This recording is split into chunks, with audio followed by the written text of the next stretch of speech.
RTX on. Oh, that's sick. It's so shiny. The stuff you do in your spare time, damn. I'm glad y'all like it. But yeah, it's pretty cool. The stuff you do in your chat seems to like it as well. Excellent. Hello everyone. Hello. Hi, hello everybody. Thanks for being here. Howdy. So let us know if you can hear us okay, and assuming you can, we have kind of a special episode today of Shop Talk where we kind of those of us on the Lackadaisy film crew put our heads together, like who's on our wish list of webcomic artists we can talk to, who do we really enjoy, and we came up with a list of people, and thankfully they all were agreed to come and talk to us here, so thank you all very much. And just to let you know who's here, in case you haven't figured it out already, we have BM Bryce of Supercell Comic, also an animator working on Lackadaisy. Yeah. We have Pasha here of False Edge, who does a very wry and funny and amazing comic. And we have... Yeah, I read pretty much all of it in one sitting, and it was just like all of what you've got so far. It's just like you're killing me. I was laughing my ass off. Yes, no. I drag you in here just to throw compliments at you. It's yes. Be prepared to be complimented. We love your stuff. Yeah, Fable recommended you, and I do not regret looking into it. So, I recommend Fable. Very good. Oh, how dare! So do I. You turn this back around on me. We've got Jared Hudson here of Cashmere Sky, another cat-based comic, so definitely right up my alley. And if you like Lackadaisy, you might find this aesthetic to your liking as well. It's got a very like a sciencey edge to it. I guess you call it solar punk, right? Is that? Well, actually, it was Zach that relayed it to me about, I don't know, 2 years after I started the project, that I don't think it's electropunk, dude. I think it's solar punk. He started showing me pictures. I'm like, oh my god, I'm an idiot. I didn't even know what I was after. That's okay. The heart wants what it wants, and what label you put on it is, that can be an ad hoc thing. Our post-hoc thing. Yeah. We have Z-Easy here of Ramshackle, a very hilarious comic about con artist hobo children doing the best they can to survive, and they smoke and drink and drive all at the same time. They are extremely lovable, and definitely role models for 6-year-olds. Yeah, absolutely, yes. And we have Essie Case here of, you may be familiar with their work from a while back, Cheap Thrills, and that has been rebooted into Rigsby, Wisconsin. Same characters and setting.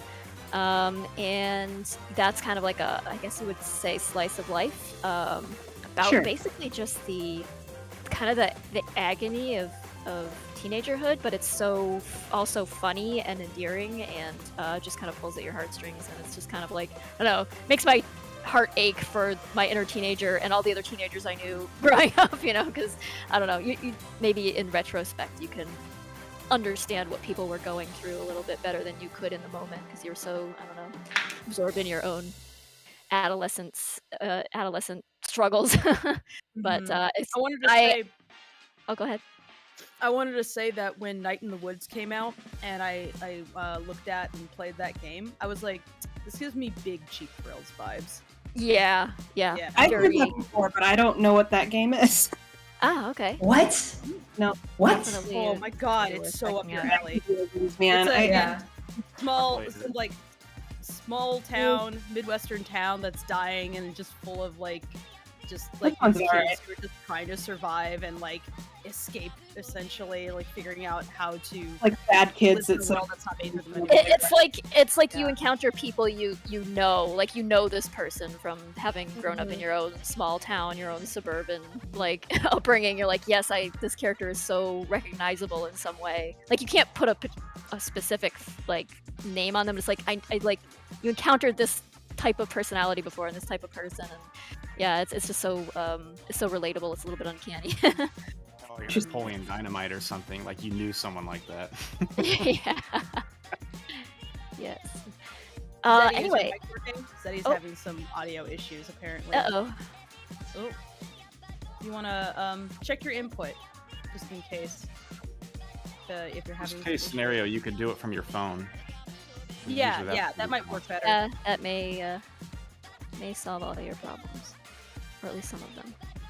Welcome to live broadcasting, where everything fucks up and you just I don't think we've had an episode yet where there hasn't been some kind of audio catastrophe in the midst of it, so no Yeah, worries. it's a tradition. Sort of. We've gotten Right, better. We've passage. gotten better.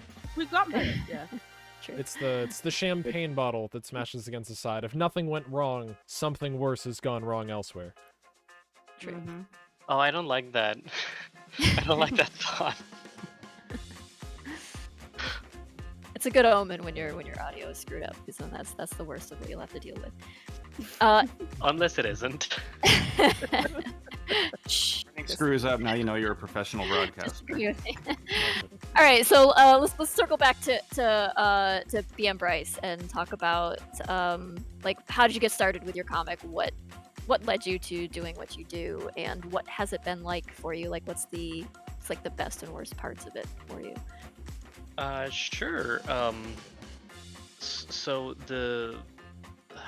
I think the initial idea started from like a role-playing game. Yeah, there was a really long time ago, and the story has evolved so much and had so many drafts in between that it's hard to pinpoint any specifics. But I just remember being really attached to kind of like some of the characters and the stories that they had to tell, and the arcs that they obviously wanted to have, and that's just kind of where the idea started. And then I drafted and redrafted for a few years, and then in early 2015 I just kind of started making pages. Mm-hmm. And I- oh, go ahead. No, I was gonna say I think a lot of people have started out with like basically like role play stuff has led to the crafting of a broader world and a full story. It seems like I don't know, definitely the place where a lot of people start their writing craft is in the midst of role play. Really So. good way to Yeah. dip your toes into writing, and like and I feel like writing role play was for me a really good way to practice writing dialogue in particular, because it's Right. like back and forth conversations between characters and trying to like have a conversation with someone else and just like see how fluid you can make that, how that could just roll off of the character, because it's not very interesting to play with someone if there's just like and then thing happened. It's like no. How do they feel though? Like, and how does Right. that impact how they interact? And it's just really interesting to build up a discipline when you're writing where the characters feel like individual personalities that you're just translating for, rather than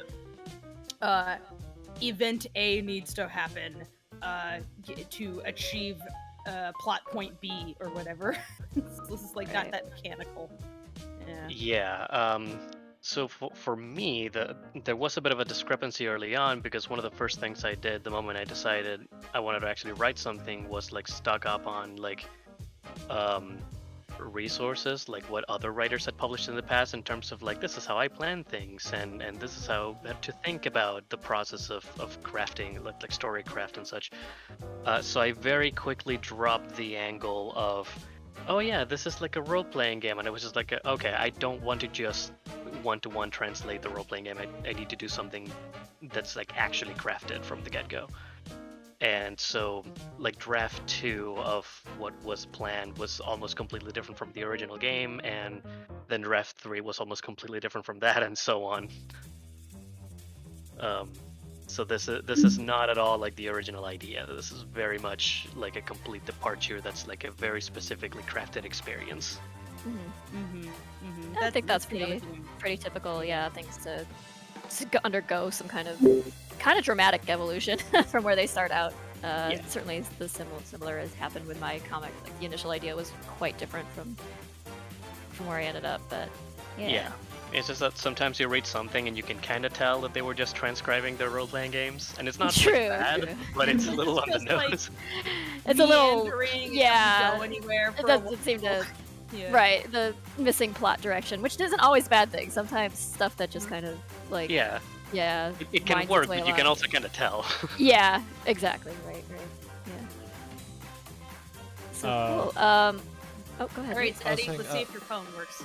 Hello, user- hello.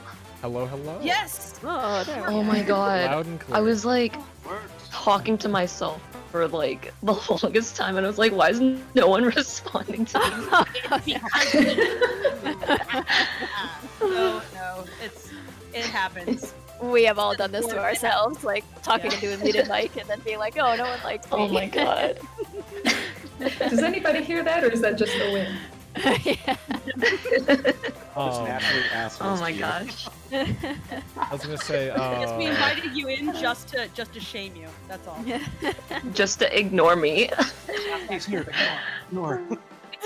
It's a great prank. Let's invite in Zeddy, this amazing artist who's been a crew member of ours for a while, and let's just make him feel bad. It's great, really funny joke, guys.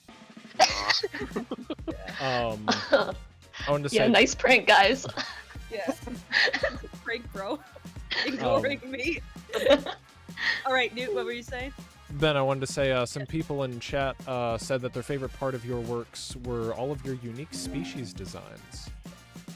Yeah, gotta Oh. say, there's a Incredibly diverse. ton of variety there, and I really liked, like, there was something I read in one of the character bios about, like, I guess one of your characters is basically a very wealthy, powerful fashion designer, and the reason for his wealth and power and status, I guess, is because the extreme differences in everybody's anatomy makes clothing such a, like, I don't know, a hot commodity, because it has to be so Yeah. varied to fit so many different body types. I was like, that's a really cool idea. I like that as, like, world building. Yeah, so something that has kind of evolved, because that was the obvious, like, oh, everybody would wear different clothes. But eventually, I kind of made the realization over time that, like, oh, it's not just clothes, it's like toilet seats, Yeah. like door handles, stairs, So I actually started kind of incorporating that into the design of the architecture. Like, for one thing, the characters can be upwards of like 10, 12 feet tall, right? So you need to have massive doors to accommodate for that kind of character showing up. But like my main character is like 5'9"-ish, so everything feels so much bigger around them. And then whenever I draw stairs now, I make sure that I have like normal stairs, and then off to the side there's like bigger stairs, and then there's like a ribbed ramp. So like I have to keep in mind that, like, oh, accessibility is probably a huge thing in this setting. But that whole concept started because I wanted to. It was basically an excuse for me to draw whatever I felt like it, and just be like, oh, instead of just like drawing random people, I can just be like, I'll just draw whatever the hell I want. So I came up with. Like the excuse, it's magically scrambled phenotype. Basically what it means is that anybody who is born weird, and like they all kind of look like they're all the same species, but they can look like basically whatever. So character design, yay! But it also comes with a Character lot of design implications. first design.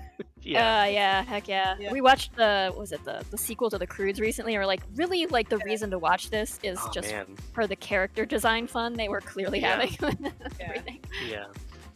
But I think my favorite discovery recently, like within the past few weeks, because I was thinking about it, is that one, a lot of my characters get,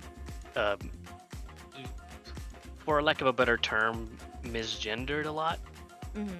And something that I've realized over time is that, oh, it's because like my character designs are so wild, like the setting in this world is so crazy that like you can't really discern something like gender or sex just by looking at somebody. So whatever concept of gender that this society has is like completely different from ours, to the point, like, in the last few days I actually kind of realized that even like straightness would be a completely alien concept, because how would you even know? Right. So like I realized that there's basically no straight people in my comic, and I was like, oh, look at that. Cool. Just being like, I'm attracted to women doesn't really. It's like, okay, but what constitutes a woman? In the Yeah, Right. exactly. Like, Nothing is like codified. signifiers It- or. Yeah, Yeah. it's not codified in any like pattern that you can discern. So yeah, that's very cool. I like that. Yeah, so that was a relatively recent discovery. Is that just kind of by way of people not being able to tell what genders my characters are and who is what, and it's like, oh, yeah, obviously. Mm-hmm. Very cool. I'm actually in the process of like if you go to the comic website right now, you'll notice that the first several pages are really big and then they start being really small for a bit. That's because I've been updating like art here and there, and also dialogue to make sure that I include more like they thems, and use dialogue that's more like, yeah, of course, because who would know who is what, therefore I should change the language to reflect that. And I've been having a lot of fun with that. Mm-hmm. That is very fun. I've noticed something, Pasha, in yours as well, where like it's just kind of like Hera is like not at all your typical like female-looking heroine. She's like very like she's got a physique, and it's great. I love it. And the Fiend as well is also just not either or any of the above, which is really fun. Yeah, I don't know what where it's like, are you a boy or a girl? Is like neither. Yeah, none of the. Yeah, right now. No, sir, I am not. Like, yeah, what does it mean when your parents are like some kind of maniac and like an eldritch creature? This is like the least interesting thing about you is what's down there. Although you can call Fiend that whatever also... you want. Yeah. Yeah. Although knowing Fiend, actually, one of the more interesting characteristics of Fiend is also kind of what's down there. But that's coming up later. That's later when I start updating again. I look forward to it. I also love your little side comics that you do, like the doodles that you do, even when you're not working on False Edge. Like you're still exploring the characters in tiny ways. I love my baby. You know? Yes, mini baby. Throw at wall, see what sticks. And you also had a different comic that you were doing for a while. The one with the serial killer cannibal. Oh, okay. Yeah. That I never actually. I haven't started that one yet, but False Edge is like my. Sure, but False Edge is how I'm figuring out my workflow before I tackle that one, because I think that one's actually going to be good. False Edge is so good though, but I mean, yeah, I'm pouring a lot of ideas into False Edge, and I think hopefully I'll be able to wrap them all up. But such is the nature of webcomics, you just have to fucking do it.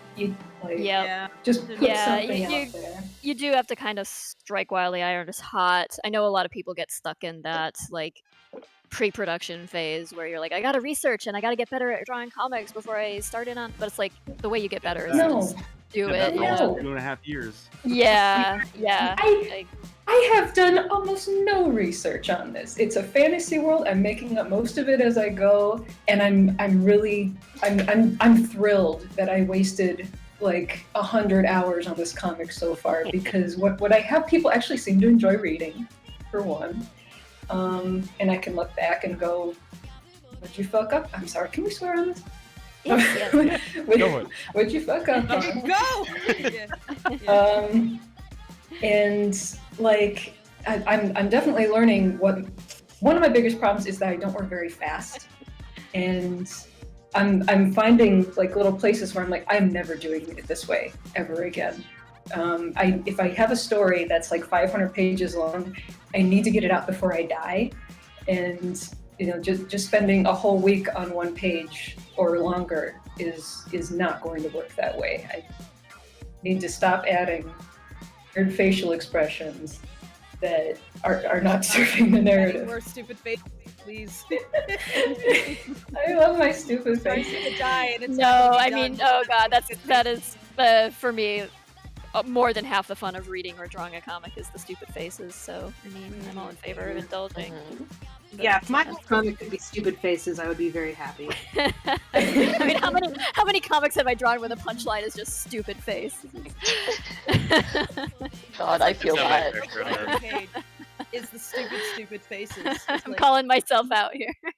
Like, it just takes serious scenes and I'm really exhausted. I'm like, you know what? I need to do this. And I just start googly eyeing like all like these serious scenes and putting makeup on characters and like big lips, and it just makes me laugh. So Yeah, you gotta. I mean, number one is you have to enjoy what you're doing because it is a crap ton of work to produce a comic. Yeah. So you What's the might point as of doing it well. if you're just suffering. Right. Yeah. Make it at least fun for yourself to to visit because you're gonna be visiting a lot if you're gonna get anywhere with it. You gotta. That's be always the out there. balance, is trying to like, I want to keep having fun, but I also know I set deadlines for myself. I got to crunch through it, and yet there's days where I feel the frustration so much. Like, I know I need to mentally walk away, but physically I need to get the work done. It's like, it's this tug of war that I always have with myself sometimes.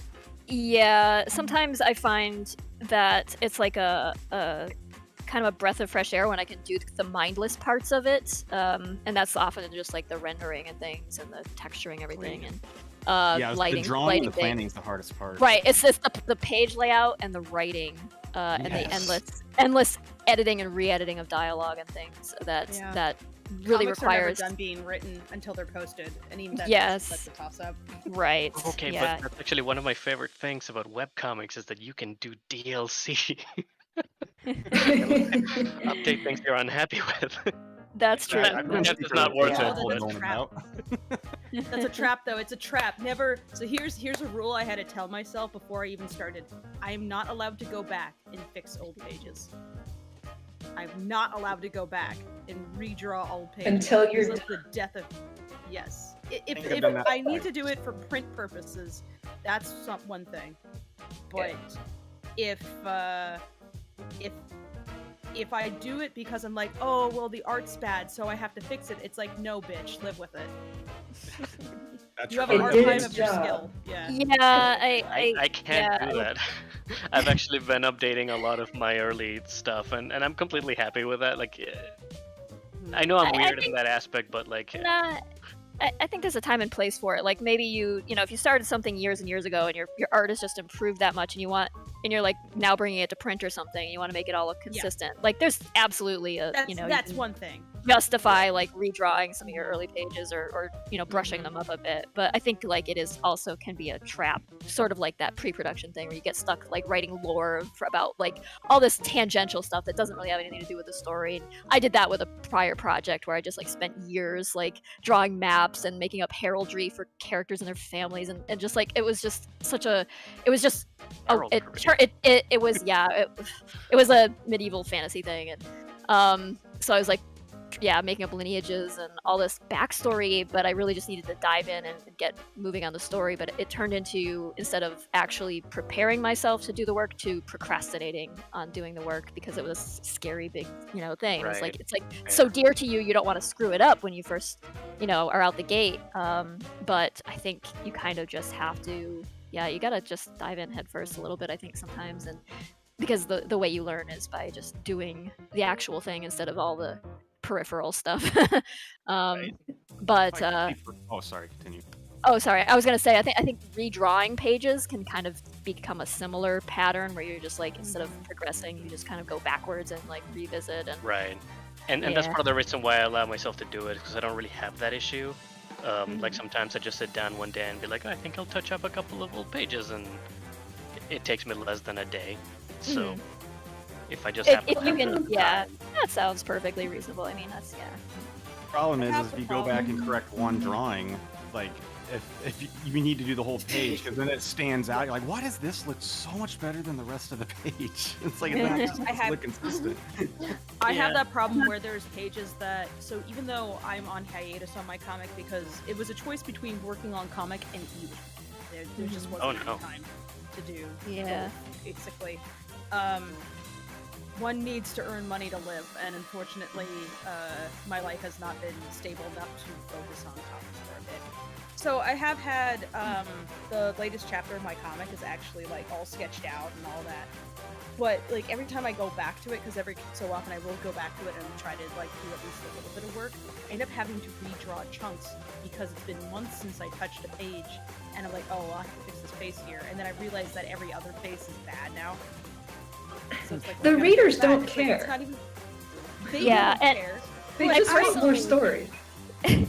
True, Just they do, give them and more story. I personally also yeah. enjoy watching like the artists evolve over time. It's like it starts out looking, you know, most. Yeah, I mean, it starts out looking pretty good, and then you start like seeing them refine their style and their approach and everything starts looking so much more streamlined and assured and you know confident. And I think that's like part of the beauty of watching a long-term project. Something I was going to progress. touch on earlier is like that. I think people enjoy that. That's part of the fun of reading webcomics. Right. sometimes. I mean, Yeah. I've seen people where they started their comic 10 years ago and it was just scribbles on paper that they were scanning in, and now their work looks incredible. I'm like, God, good for you. Like, that's amazing. Yeah, Are you talking about Feast for a King, or no one familiar with that one? No, there was this one comic. He's really passionate. Foxy Flavored Cookie. I guess I just gave him a shout out. I think he's actually streaming right now, but he's got like 600-700 pages, and the art evolution in that is insane. And the guy's really passionate, so pretty cool. I think he lives in Argentina. I'm not sure. Cool. Good for him. Good for him. Yeah. But I mean, yeah. Aside from just learning to draw comics, you get familiar with your own character designs, and you learn how to lay pages out better and compose things better and stage scenes better. And there's just like so much to learn along the way, and you can't know all of it up front. You'll never know all of it, but. Head shaking when you look at your old work. You're like, God, Yes, I would not yeah. do that again. Oh God, it makes me cringe. I've had to reformat my old comic multiple times for for mobile reading and for book layout and things like that. I'm like, every time I have to revisit, I'm like, oh boy, here we go. Here comes the pain. Just gotta like look at my old stuff and deal with it because I can't redraw it right now. So Poems. Yeah. yeah. So we haven't heard much from Zeddy yet. How you doing? I'm good. How are you, Tracy? Not bad. So how are things going with Ramshackle? I see it seems to have developed like quite a following already, which is awesome because it truly deserves it. Oh, thank you. Things are going well. Like, I'm actually focusing more on like doing animations with my characters now. So, yeah, like the webcomic, like the pages that you see right now are actually pages that I did years ago. So I'm just kind of like posting those on the side while I work on like animations and stuff, because I think ultimately I do want to make it like more of an animated thing. But yeah. Oh God, yeah. It's It definitely looks like it lends itself to that. But you did release was it a student film that you had finished that? Yeah. Yeah, I want to make more. So yeah, no, it's amazing. Nice. I've watched you it have a several lot times. of fans in chat. Yeah. Oh, hello. Hi, fans. Oh my god, I didn't even look at the chat. It's going so fast. Specifically, they're chanting for chat. Stone. I wanted to mention I have been glancing at the chat whenever I can, but like we're so caught up in all the conversation and stuff. People are being really nice and supportive. Oh, that's good. Yeah, they're good. Yeah, the audience is usually pretty good. Usually. Yeah. Thanks, audience. Audience, we love you. You're Great. wonderful. Thanks, guys. All right. Oh, the art's really cute. Like, I really like it. There's like it just reminds me of like, I don't know, like this mid 2000s almost Cartoon Network feel. I'm not sure. Maybe I'm wrong. But it looks really cool. It does. Oh, It does have thank kind of you. a little bit of chowder in it. I think it's just like the texture, like the way Yeah. that the A little bit of the chowder, a little bit of texture of it, flapjack. yeah. Yeah. I've gotten I like. I've gotten Flapjack and Ed and Eddie like a lot. Oh yeah. Oh yeah. In the that best was the best way possible, though. Yeah, this is really. Yeah. I love that. I like the the desaturated palette too, which is probably not a shock to anybody who is familiar with my comic, but yeah. Tracy like sepia? What? Yeah, really. I mean, who would have Who thought? would have You thought? can tell me that Tracy likes the color teal. Tracy likes old looking stuff. Tracy, do you like rim light? I do like rim light. It's the only light, really, right? Rim light is best light. Best light. It's like the most reliable light. It's always there for you when you need it. Built my career on cats and rim light. Just cats and sepia and rim light. Never fails. I love like the little cheats in color though. Like the things that I've learned over the years is you know, oranges and blues and yellows and purples, just smash them together and you get instant appeal. It's like, I don't know what it Yes. is. Yeah. Those colors work really well together. Yeah, they do. I mean, that's why every movie poster these days is like teal and orange and stuff. It's just obviously way more saturated in most cases, but even desaturated. I'm sick of that. Yeah, it is very repetitive in that sense. But like, I like when you desaturate it and add some texture and stuff. I really dig Prediction: that the one. beige movement is around the corner. I know it. Yeah. I don't know. Extreme beige. Kind of the antithesis Oh, yeah. to that, Jared. Your comic is saturated and vibrant as hell. Oh well. Yeah. Thanks. I actually see that as a, well, I don't want to say it's a negative, but like I can't decide what I actually want more. Is like, because I've been purposely trying to desaturate it in the later pictures, and then I looked at it again. I'm like, okay, maybe that's too desaturated. I can't make up my mind because I don't want it to be eye bleeding either. So, but I don't know. It's just something I've been battling with, because this comic has been more like, I've been learning my technical skills along with doing the comic. It's like the equivalent. I just learned how to swim, and I'm like, you know what? I'm gonna try out for the U.S. Olympics. So, like, I just like, I'm The like teaching webcomics, myself how to yes. draw, and I'm like, I'm gonna make a graphic novel. I'm like, what the hell am I doing? Because I rebooted. For those that don't Webcomic know me- challenge. Webcomic challenge. Use only the MS Paint default colors. Sweep Row and Hella Jeff this. Yes. Homestuck. Well done. Oh boy. But I mean, for those that don't know me, I mean, most of my life was actually in music, and I got my degree in music in Boston, and I thought I was going to be in music. I almost moved to LA, and then the writer's strike happened in the late 2000s, and then I kind of did some different things. I lived at home for a while, then I moved to New York, and then the music stuff started getting stale for me, and I've always been a creative person, and when I was younger, I used to be the kid that everyone knew that drew. Like, that was actually my first creative love. But I came from a musical family, and that's where I went into. But what literally jump-started this, and some people might laugh, what got me back into doing this comic and like, oh, I need to do this, was I played Dust in Elysian Tale. Oh. And yeah. like, I was like, oh my God, I feel like I'm a kid watching Saturday morning cartoons again. I haven't had this feeling in like 15, 20 years of my life. And it was like the creative pivot that I needed.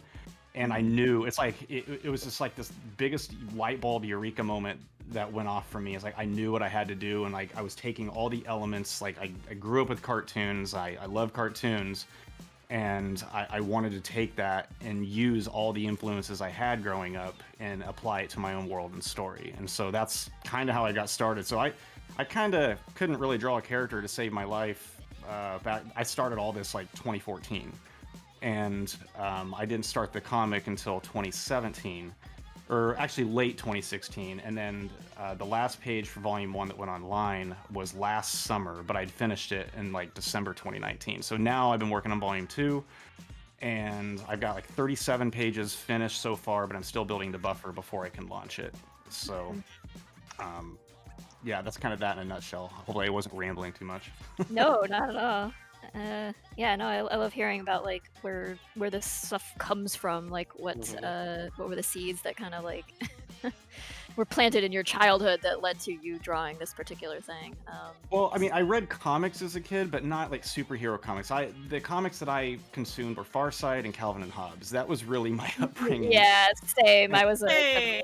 Calvin and Hobbes kid. I was not into Cape Comics at all. Yeah, never been and my- yeah, like the cartoons. I mean, I could probably name 10 cartoons like that had anthro characters, because I was a '90s kid, and about every damn show on Yep. TV was that. Disney afternoon, Yeah. Saturday morning, all of it, and I'm like, Right. yeah, I And loved so much it. of it was like a Ninja Turtles knockoff, so there were a lot of animal characters and Oh stuff. yeah, and I was the Ninja It's Turtles 90s and fanatic. SWAT cats and yeah, like, Everything was ducks in the 90s. It was weird. yeah, there were a lot of duck cartoons. Yeah. Yeah, well, DuckTales is a great show. I love Chip and Dale. I love Goof Troop. All those shows. And I think that all had a hand in some of this stuff. And it's really weird because even through writing and character creation and world creation, sometimes it'll take me years where I'll see something or like find something from my past and going, oh my God, was that a subliminal thing that made me write this way. Like maybe there was like just information in my brain that made me create it this way, and I didn't even realize that's what was going on.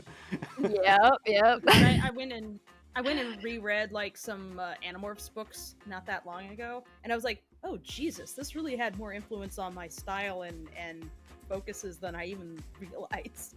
You know what? I can see that. The moment you said it, I can see it. Yeah. It's way less embarrassing than some of my early inspirations. Oh my god. Now you gotta tell us. You mean like MC Scat Cat? I was gonna say it. What? I just played that for the team one day. I was like, look, everybody, it's Tracy. Yeah, confession time. I was obsessed with him when I was a little kid. Like, I watched that music video so many times. Oh no. We need to have a drawing of Rocky dancing with Paula Abdul now. Very important. Can we afford Peter her for a Griffin song? version too. Yeah. It's okay, because like shortly after that I was like, it's alright, Tracy, here, see? And I played Fern Gully for everybody. Yeah, Patty, Yeah. definitely. Can certainly see the influence man. there, but yeah, it's so subliminal in so many ways too. You don't realize like what sometimes until you really stop to analyze, or you go back and watch something like, whoa, that really had an impact on me apparently, because I see so much of that reflected in what I'm doing now. But I remember seeing an interview with Chuck Jones a long time ago, and I mean, I guess this is an obvious thing when you start saying it and thinking about it, but he'd always encourage just read, like consume material. That's what gives you the ideas. Yep. Like just sitting in a room doesn't do anything for you. You have to like, it doesn't matter whether you watch a movie or read a book, anything that is thrown in front of your eyes and ears is new, like subliminal material in the library of your brain to start finding inspiration. So exactly. Yeah. And don't feel bad about it either. It's like, oh no, people can tell the things I like. It's like, no. I mean, when people, I think early on I was oversensitive to that sort of thing. People would be like, oh, it looks like Cats Don't Dance, or oh, it looks like Fable Goes West. And now I've just embraced it. I'm like, yeah, if that's something you remember from your childhood that you loved and enjoyed, then they probably mean it as a compliment in some way, even though you as an artist might be like, oh no, or you'd be, insecure about it or something. But yeah, it's actually. It was weird on DeviantArt way back in the day where people would use that kind of thing as like an insult. It's like, it's an insult to enjoy other cartoons. I don't get this. I mean, everything is influenced by something else. You didn't create any of your stuff in a vacuum. Originality is kind of a relative term these days. Yeah. Guys, did you know that I did not single-handedly invent comics? Yeah. I think part of it for some people is that like sometimes somebody might compare you to something that like actually upsets you. So it's like it's a very rare case, obviously, but like, like if somebody comes along and is like, "Hey, this thing reminds me of like something you hate," it's like, "Oh, that's disappointing." Yeah, there's always that. What was it? There was like this old cartoon that got canceled a long time ago. It must have been like the early 90s or late 80s. Fable. It was like early in the project, and I was like a minor freak out that I'm like, oh no, am I making this? It was like Fish Police or something like that. It was like, it couldn't figure out what tone it wanted to be. It was like trying to be like some kind of noir thing, but it was like 2D animated. Had kind of like a Roger Rabbit feel to it, but it was like extremely, I don't know. It was just like confused about whether it wanted to be a cartoon for adults or a cartoon for kids. And it didn't seem to be straddling that line very well. I think Fish Police might do better nowadays. Maybe, there wasn't a place for that kind of thing back but yeah. No, I watched like some analysis of it or some like forgotten cartoons from the 90s things. I'm like, oh no, is this like, am I like making this? But you're making that but better. I remember Capital Critters. Oh god, yes, that was like on that list of also quickly canceled ill-conceived cartoon shows that I vaguely remember that being a thing, which was especially, in retrospect, it was especially weird because it's like such an American-specific cartoon, and I did not grow up in the U.S., so it's like even more out of context. Oh yeah, I guess. I wouldn't expect most people to even remember that. It was so. I remember but... Oh, do you? Okay. I recall being vaguely annoyed by it because they were really like pushing it, as I recall, on TV, like advertising it, and then it came out, and I was like, oh, this is terrible. And Forget when the Sonic Saturday AM cartoon was about to come on and TGIF was promoting it through all their shows, and then I heard his voice and was like, wait, that's Jaleel White, that's Steve Urkel. oh, Like, oh my god. yeah. And now he's just Sonic. Yep. He's just rad. I don't know. So what are some of the things that have influenced some of the rest of you? SE Case, I'm sure like a lot of what you're writing comes from your own experiences growing up. I imagine. Yeah, I mean, I guess I don't know. I kind of got into comics. I mean, I've been into comics like my entire life. When I was a kid, I loved reading, like Calvin and Hobbes and stuff like that. And I also really was into like you guys. I was never into like the Cape comics or anything, but I was really into like Archie comics and like Betty and Veronica. Yeah. And as I grew up, like I remember specifically like wanting those comics, but wanting them to be like more like adult focused. Like I think if like I've never actually seen this show, but I've heard a lot of stuff about it. I think if like fucking like Riverdale had existed when I was like 10, I would have been like, yeah, it's a great show.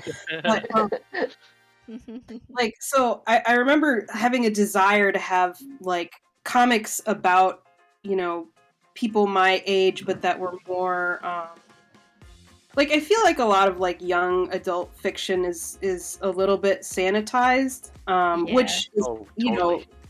Probably like I'm a parent now, and like I think about like when my daughter's gonna be like 12, and I'm like, I don't really want her reading about like sex and violence and stuff, but at the same time it's like what you're interested in when you're a teenager, and it's also like what you're dealing with at the time. And so I just remember having this real desire to have, like, I was really interested in comics, but I didn't want it to be like really sanitized. I wanted it to reflect sort of my own experiences, and just and not just in comics, but in like media overall.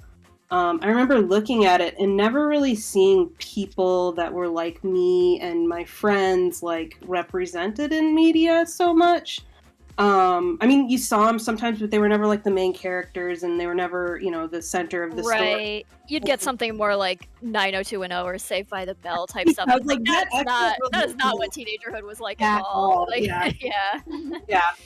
Fun escapism, but not really. Yeah, so I really wanted to do that, and I think like I started Cheap Thrills in like 2007, which was, I don't know, fucking 14 years ago. What is math? It's a long time ago. Yeah. It was when I was 19, and I'm 33 now. But I started it, and I had been reading webcomics for a long time at that point, because I think, like I said, I was interested in comics that were not quite so sanitized. And I didn't, there were graphic novels and things out there that were like that, but I didn't know that they existed. I didn't know where they were, but I found a lot of webcomics online, and like the thing that I loved about it was that it could, like, if people could make webcomics about like anything, like there was no gatekeeping there. No publisher was going to tell you that you couldn't do it. So if somebody had an idea for something and they wanted to do it, they just put it out there. Sometimes it was shit, and sometimes it was great. But like, if you made a comic between like the year 2000 and the year 2010, I probably read it, because I like consumed that shit constantly. Nice. Because it was just so different from stuff that I could find in print.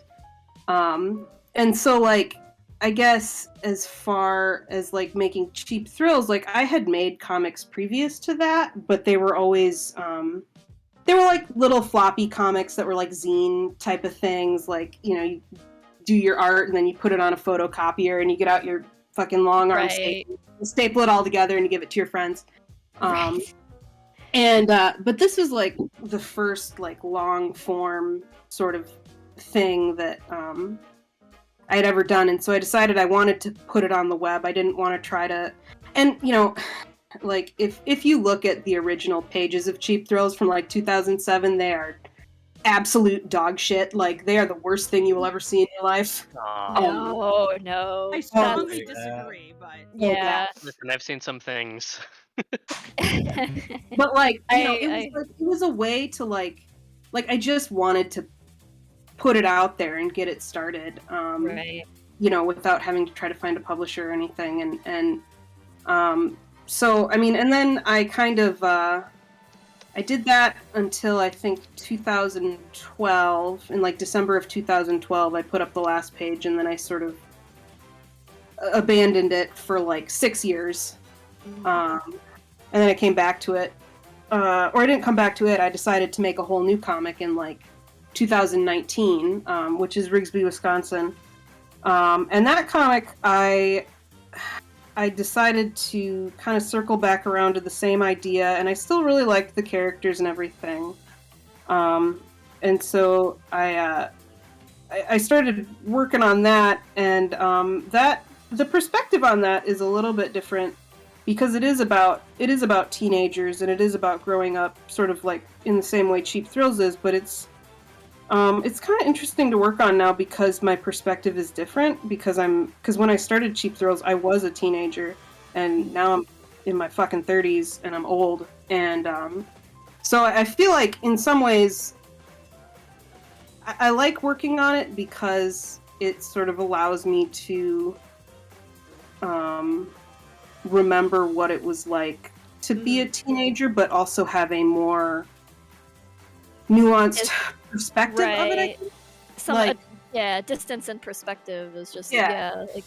you certainly think of your teenage years as something much different than what you perceive them as when you're in your early 20s or whatever. I mean, I've got some stuff, like I think about when I was a teenager, and I think if I had written some of the stuff that I'm writing now for Rigsby, Wisconsin into Cheap Thrills, if I had written it when I was 19, it would have been a little bit different, because there's like some themes of like, you know, when you're a teenager, there's always like those like creepy older adults that like hang around teens. And I think if I had written that when I was a teenager, I would have been like, that's normal. But now I'm writing and I'm like, oh no, that's gross. Yeah. Like just having kind of that different perspective so you can write maybe more a nuanced story, I guess.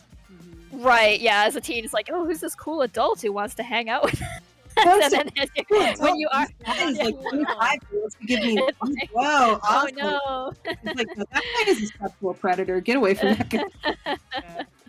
Yeah, it's definitely different perspective.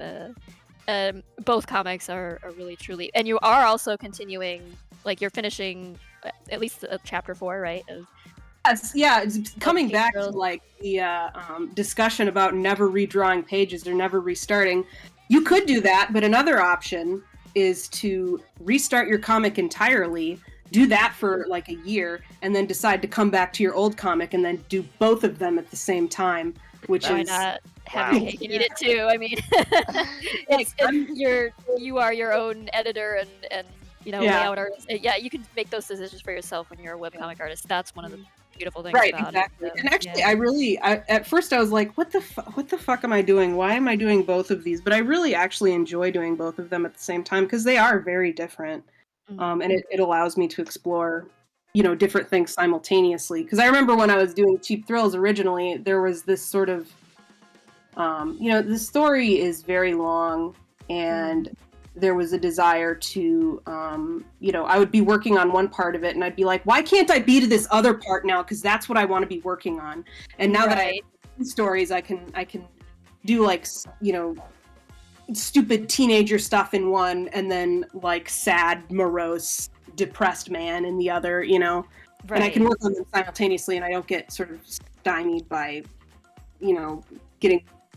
getting stuck with one story or the other. Right. I get that. That's a lot of the reasons I ended up doing a lot of like mini comics and things. It's like I'm at a point in a story where I'm like just really anxious to get to some other point in the story but this part is needed, of course.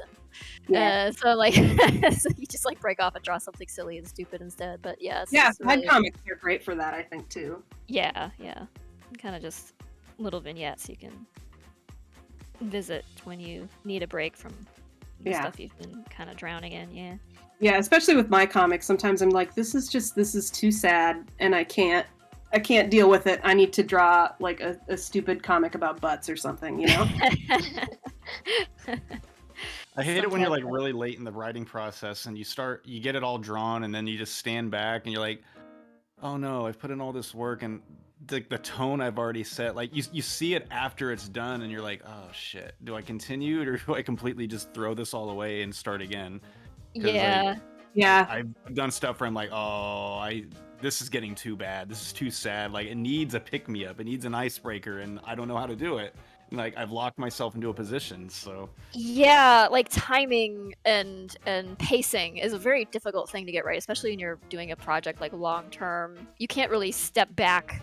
It's really hard to step back from it to get the perspective to just like look at like the beats of the story and be like, is this too much of this one thing and not enough of this other thing to like buffer it? Or that's probably the hardest part, honestly, aside from like writing character dialogue, which is also always a struggle, but for me anyway. But yeah, that's like when you're writing like a much shorter thing, like maybe a film script or something, it maybe is easier to grasp that sort of like, you know, rhythm of storytelling that you need. But with something much more long form, it's a lot harder. I guess it helps to, you know, break things up into books and chapters, but still. Yeah. Well, and you know, it's kind of funny, like my process for comic making has changed so much because I took like a 6-year break from doing it. And the way I do comics now is so different from how I used to do it. And one of the things that I used to do with Cheap Thrills was that what's funny is that like I knew exactly how, or I didn't know exactly, but I knew how the story was going to go in my head.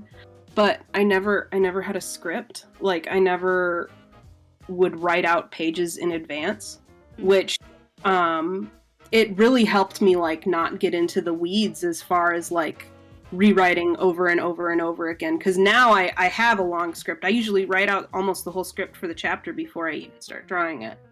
And you know, I get stymied with so many rewrites and so many different things. But when I did Cheap Thrills, I just did it page by page, which was sort of interesting, but it was really easy to write myself into a corner too with that. Like, I don't recommend doing it that way, but also, like, if you are getting stuck on things, like, in some ways, that's maybe a good way to sort of break the habit of getting too in your head about how things are put together, I guess. Yeah. You're shifting gears for a bit. Yeah, I think there's something to be said for planning, but there's also something to be said for stuff that's a bit more extemporaneous and a bit less pre-planned. It's a little more spontaneous. And, yeah. It kind of comes a bit more from maybe it comes from a bit more of a genuine place, because it's like if you've written something out in advance and you're just really not feeling it, you know, you still got to draw it anyway because it fits into your plot and what have you. Right. But if you can kind of veer off and make it a little bit different or explore some other different thing that's more, I don't know, aligned with how you're feeling or what you're experiencing or what you're going through at the moment. I think, right. Yeah, kind of more comes more from the heart, I suppose, and that's there's value in that. So yeah. Well, cool. Do you wanna? I don't know if anybody else has anything else they'd like to talk about in terms of their influences and inspiration, but we probably should get to answering some questions from the audience if you don't. We do have a hand Don't for mind. queue. Okay. Yeah, and if anyone out there has questions, do feel free to ask them. Scarlet VA wants. Oh no. Croco wants to know what spurred on Karate Freckle. Oh, look, that's Fable's story. Fable. Oh, Taekwondo right. Freckle. I forgot we were talking about this last night. He has I was his like, green belt. 2020 you guys. Freckle. I was like, 2020 Freckle is totally one of those kids that went to martial arts classes and then got kicked out.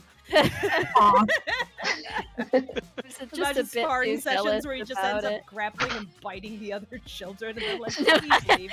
No using your teeth, but why not? That's such an obvious. It's so Right, guys, you're the worst Independence Day alien ever. It's the family Peace. Jaws. No peace. It's like someday, Tracy, we need to see an image of like, why do Why does Freckle and Rocky have them teeth, after all? Where did that come from? We need the origin story. The origin story for why they have huge teeth. Yeah. Where'd you get so many teeth? Is the implication that They're descended from Smilodons. Give them a break. I thought the implication was that they would have probably lost all of them just by Oh, being- okay. They just they're all dentures at this point. It's just they went up a few sizes. Rocky just actually shriveled has up. no teeth at all. Yeah, he's just all gums. And You smack him in the head, right? They pop out, actually. when you need to get your own teeth, you can upgrade a bit. Extra large. Now, what are those teeth made out of? You can't afford real ivory. I don't know. his own claws. Oh, sheesh. No, this is getting dark now, and just imagine Okay. him yanking out his claws and putting them in his mouth. Oh. I was like, "Ah." Well, cats actually lose like the outer coating of their claw when they sharpen their claws. They're really just like peeling off the exterior like coat. It's like a kind of like an onion. It's like layered. And well, I guess you could collect basically like collecting your fingernail clippings. But let's change the subject because My bad. But I love conversations about inane, tiny things that are just like, wait a second, how does this world? At a certain point, you shrug and you go, look, it's a cartoon. I deal with it. It's fine. Yeah. All right, questions. So Tam Salisbury asks, what would you suggest as a good place to post a webcomic? I'm working on one, and where would you think is a good place to put it? That's an excellent question, and that's something I wanted to bring up. I'd say, A, have your own website, because you never know when the website you're on is going to get bought out by venture capitalists who demand that everything be made for babies for some reason. So, Wow, yeah, you like went true. full like immediately went up to 11. Yeah, well, Seems- apparently OnlyFans is no porn allowed anymore, so... Oh Which yeah. is hilarious. I'm like, What? what? Oh Isn't that man. like Well, the yeah. whole OnlyFans thing is behind the banning website? porn. This is what happened Yeah. to Tumblr too, though. So Yeah. yeah. OnlyFans is like, we want advertisers now, and it's like, why? But yeah, I mean, you have any Why you have would a you funding people? source. You don't need any Why? social media can like pull the rug out from under you at any time, and you may you can accidentally get yourself banned or lose your account or whatever. So yeah, it certainly helps to have your own place just to archive your stuff, just in case. Yeah. Yeah. Um, Do have your own website, even if it's a shitty website. Have your own website. that's Otherwise, key. I've seen people talking up Webtoon a lot. yeah, I Oh, know. man, no, sucks. Yeah, Yeah. it Tough. does. Yeah. So Tall and webtoons thin is not the way to comics. No. webtoons has actually been extremely good for me, at least in terms of like I don't know if the numbers are accurate. For all I know, the website might be lying to me, but like having the comic on there within a couple of months is like, you have over 2,000 subscribers, and I'm like, I do? How is that? Yeah, there are a lot of people there, so it does seem like the number of comments I get seems to, or I haven't updated there in a while, but it does seem to line up with like what it reports as far as views go. So Right. I think it's pretty good. I know, Zeddy, you got your comic up there too. What do you have thoughts about? Yeah. I actually only put my comic onto Webtoon because everyone kept nagging me to. But yeah, I think I do have more like engagement over there rather than Tumblr, which is like where I also post my comic. I think it's probably because like people go there to read comics. So Exactly. Yeah. yeah. As opposed Yeah, to Twitter so- or Tumblr, where it's a question mark.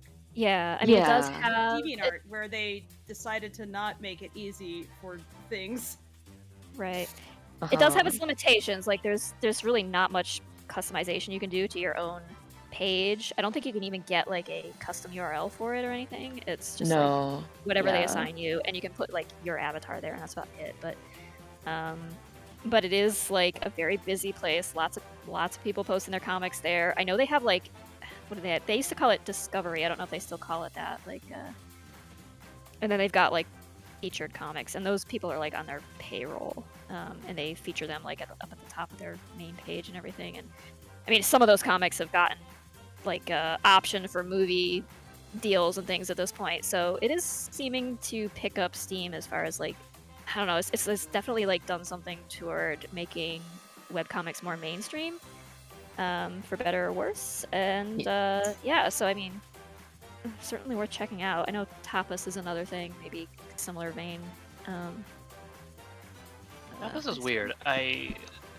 It's fine, but it almost requires you to like be exclusively affiliated. Like that's not accurate, but like it requires so much upkeep on your part. Like you don't just post things and it sort of takes care of itself. It's like you have to be an active participant in like everything involved with your comic on that side. Okay.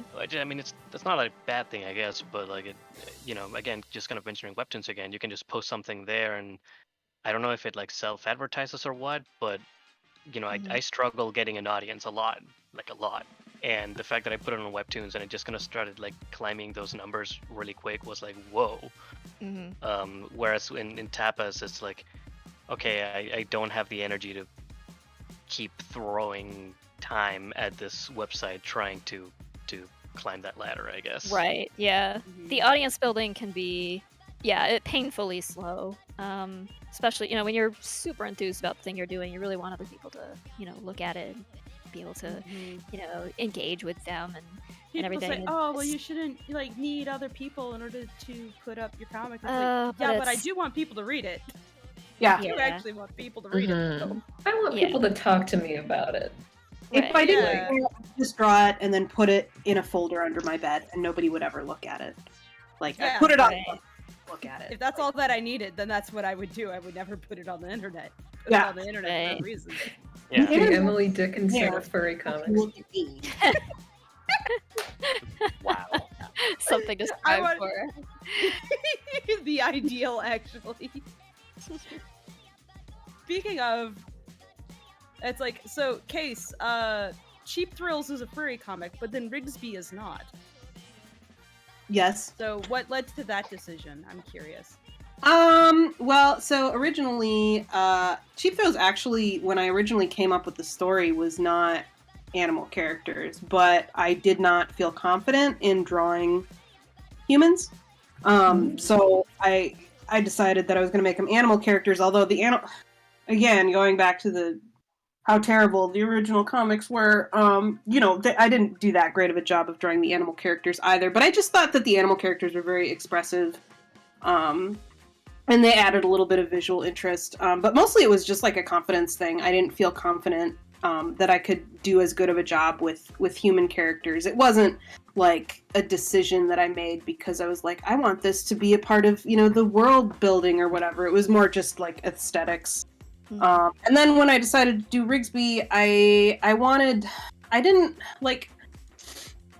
Rigsby and Cheap Thrills are similar in that it's like similar, well, it's the same characters basically, pretty much the same setting, pretty much the same premise, but like the story is pretty different, and I didn't want it to be the exact same comic, and I wanted to try something new. Like I really wanted to get back into comics, and I kept trying to think of like, a new story that I was like as interested in as this one, and I still couldn't get away from it. I think in part because I never finished it, but then I felt like, oh, I don't want to just go back to this same comic that I had been doing before, because I felt like it had so many issues.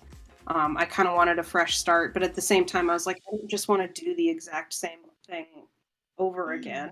But I really like these themes, and I really like these characters.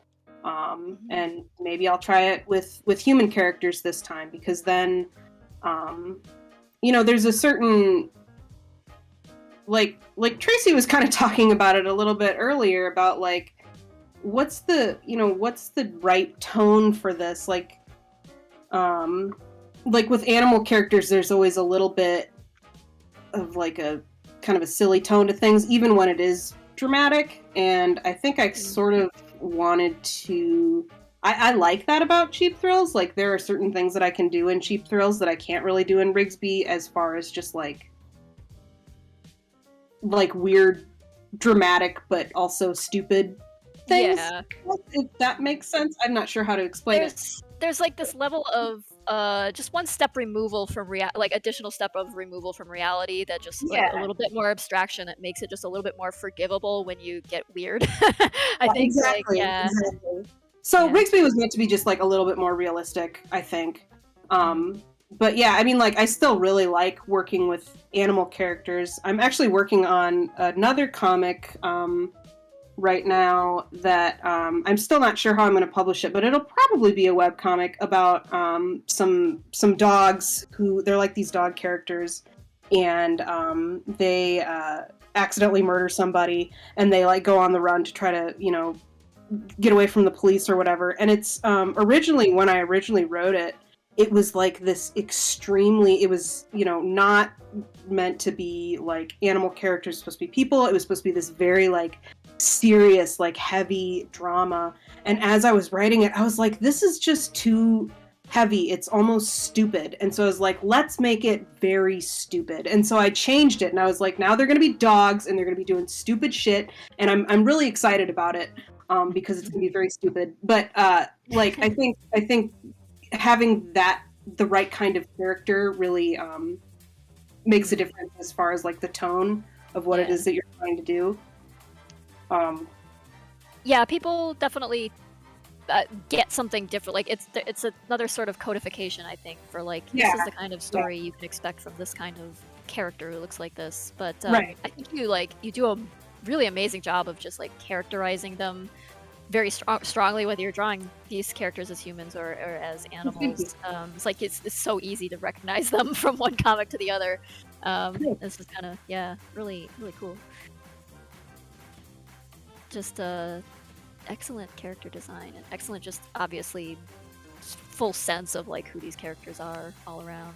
Just comes through in the artwork. So agreed. Like when I first found Cheap Thrills back in like 2010 or something, like it blew my mind because like usually everyone knows like the typical furry style people draw in. You totally zoom past that, and then of course it was really illuminating for you to mention that you read a lot of Archie comics, because I was like there's like a story here that's like really sincere and very character focused. And I've read a lot of webcomics, and like it was at the time, like I had never seen anything that engrossing. It was like watching a TV drama about teens, but on Fur Affinity, which I was like, okay, there is definitely hope for furries, for sure.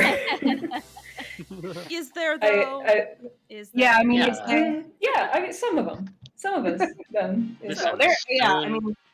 Soon they will become completely commodified by Disney, and then it'll be mainstream. No, that's impossible, because Disney already has Robin Hood, and yet it still hasn't happened. They put up That's Zootopia, and yet the community has still not just become the Zootopia fan community. What if they trademark the word furry?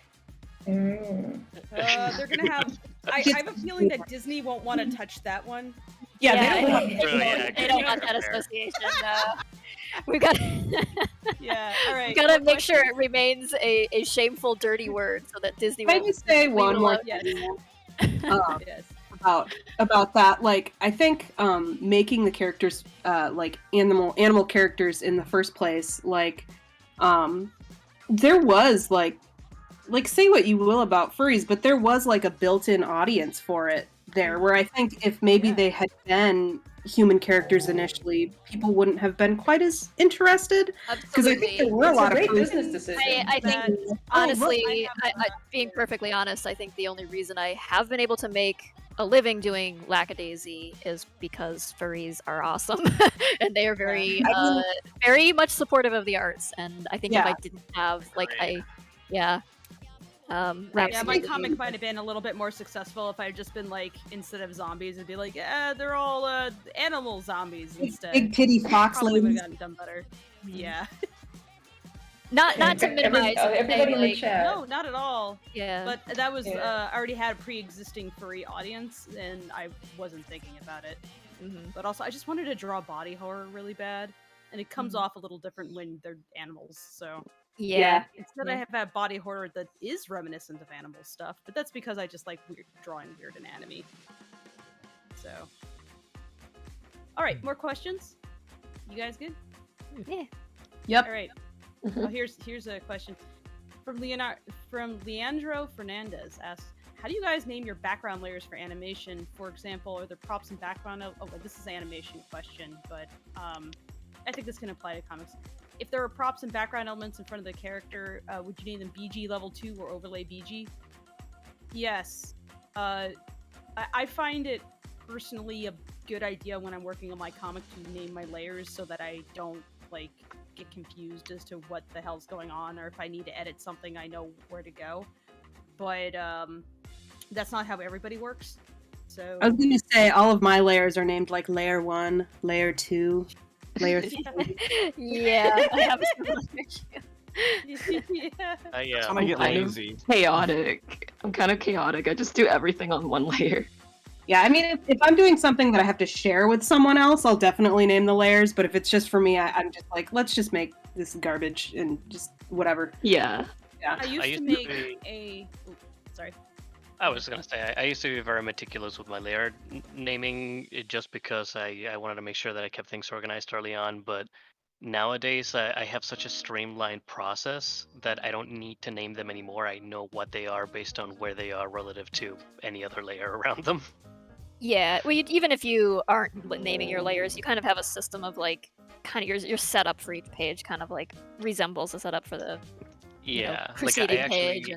I actually have like a template file for my comic pages where I just like pop it open and it's got like, here's the line art folder and here's the shading folder and the frames, and then I just open that up, copy it to a new document, and then start splitting it up however. The other thing, the other thing that Clip Studio has, and I think other programs have some kind of variation on this, is if you hold Control and Shift and you can click on anything and it will select the topmost layer that you're able to click on. So that's a quick way to like, I need to select my color flats. Then you can just like control click your color flats where there's no shading or whatever. It makes it a lot easier to navigate. Mm-hmm. I have a lot of locked layers and clipped layers. And folders, and I don't know. It starts getting so deep. That's when I do start doing layer 1, layer 2, and that's usually in the back end of like the rendering process. I'm like, I'm never gonna come back to this page, so it's time to get messy. I don't care. Yeah, no, we had a it's when you have to start working with other people and share the file, and the file has to make sense, that it really becomes a challenge to organize your extremely layered stuff. Like we ran into an issue with this past week with doing color palettes for compositors, and oh my god, what a file that was. And it doesn't help that like Photoshop was chugging the entire time just trying to do anything in that file, because we had probably the file had it was about like 5,000 or 6,000 pixels tall, and it had probably 20 screen layers in it, or mask layers in it, and probably like 60 or 70 text layers that had a stroke around every one of them. And it was just like it was a struggle. Yeah, that kind of organization is I think when you're doing your own thing, and you maybe aren't planning on immediately handing it off to like a book layout person or an editor or something, or some other, or you're like not doing the work and then handing it off to a colorist or something. You can just do what you want. It's kind of like, it's just like webcomics in general. It's like kind of a do what you want thing, So. Yeah. For sure. Everyone's different, I'm sure, but for me, like my average page, I haven't counted in a while, but I don't know, they could easily be 100 to 200 layers, and if you're not labeling your stuff and putting it in folders, it becomes a living hell. So that's what I've had to learn.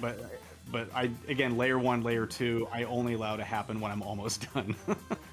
Yeah, I have a system where I try to actually keep a very minimal number of layers, just so that if I spontaneously am like, oh, I want to change the inks over here, I don't have to like dig underneath a bunch of layers to get to it. Like I don't have to switch to a different layer. It's like if I'm on the ink layer, it represents all inks, not just inks over here and inks over there. because it's very easy for me to like mask out stuff and put everything in a separate folder per frame, and I'm like, this is unnecessary. I was finding it was slowing me down, and I was just like, just do all the inks on one layer, all the colors on one layer. The backgrounds can be split up by folders because they're a little bit more complicated and they need to be masked off in specific ways.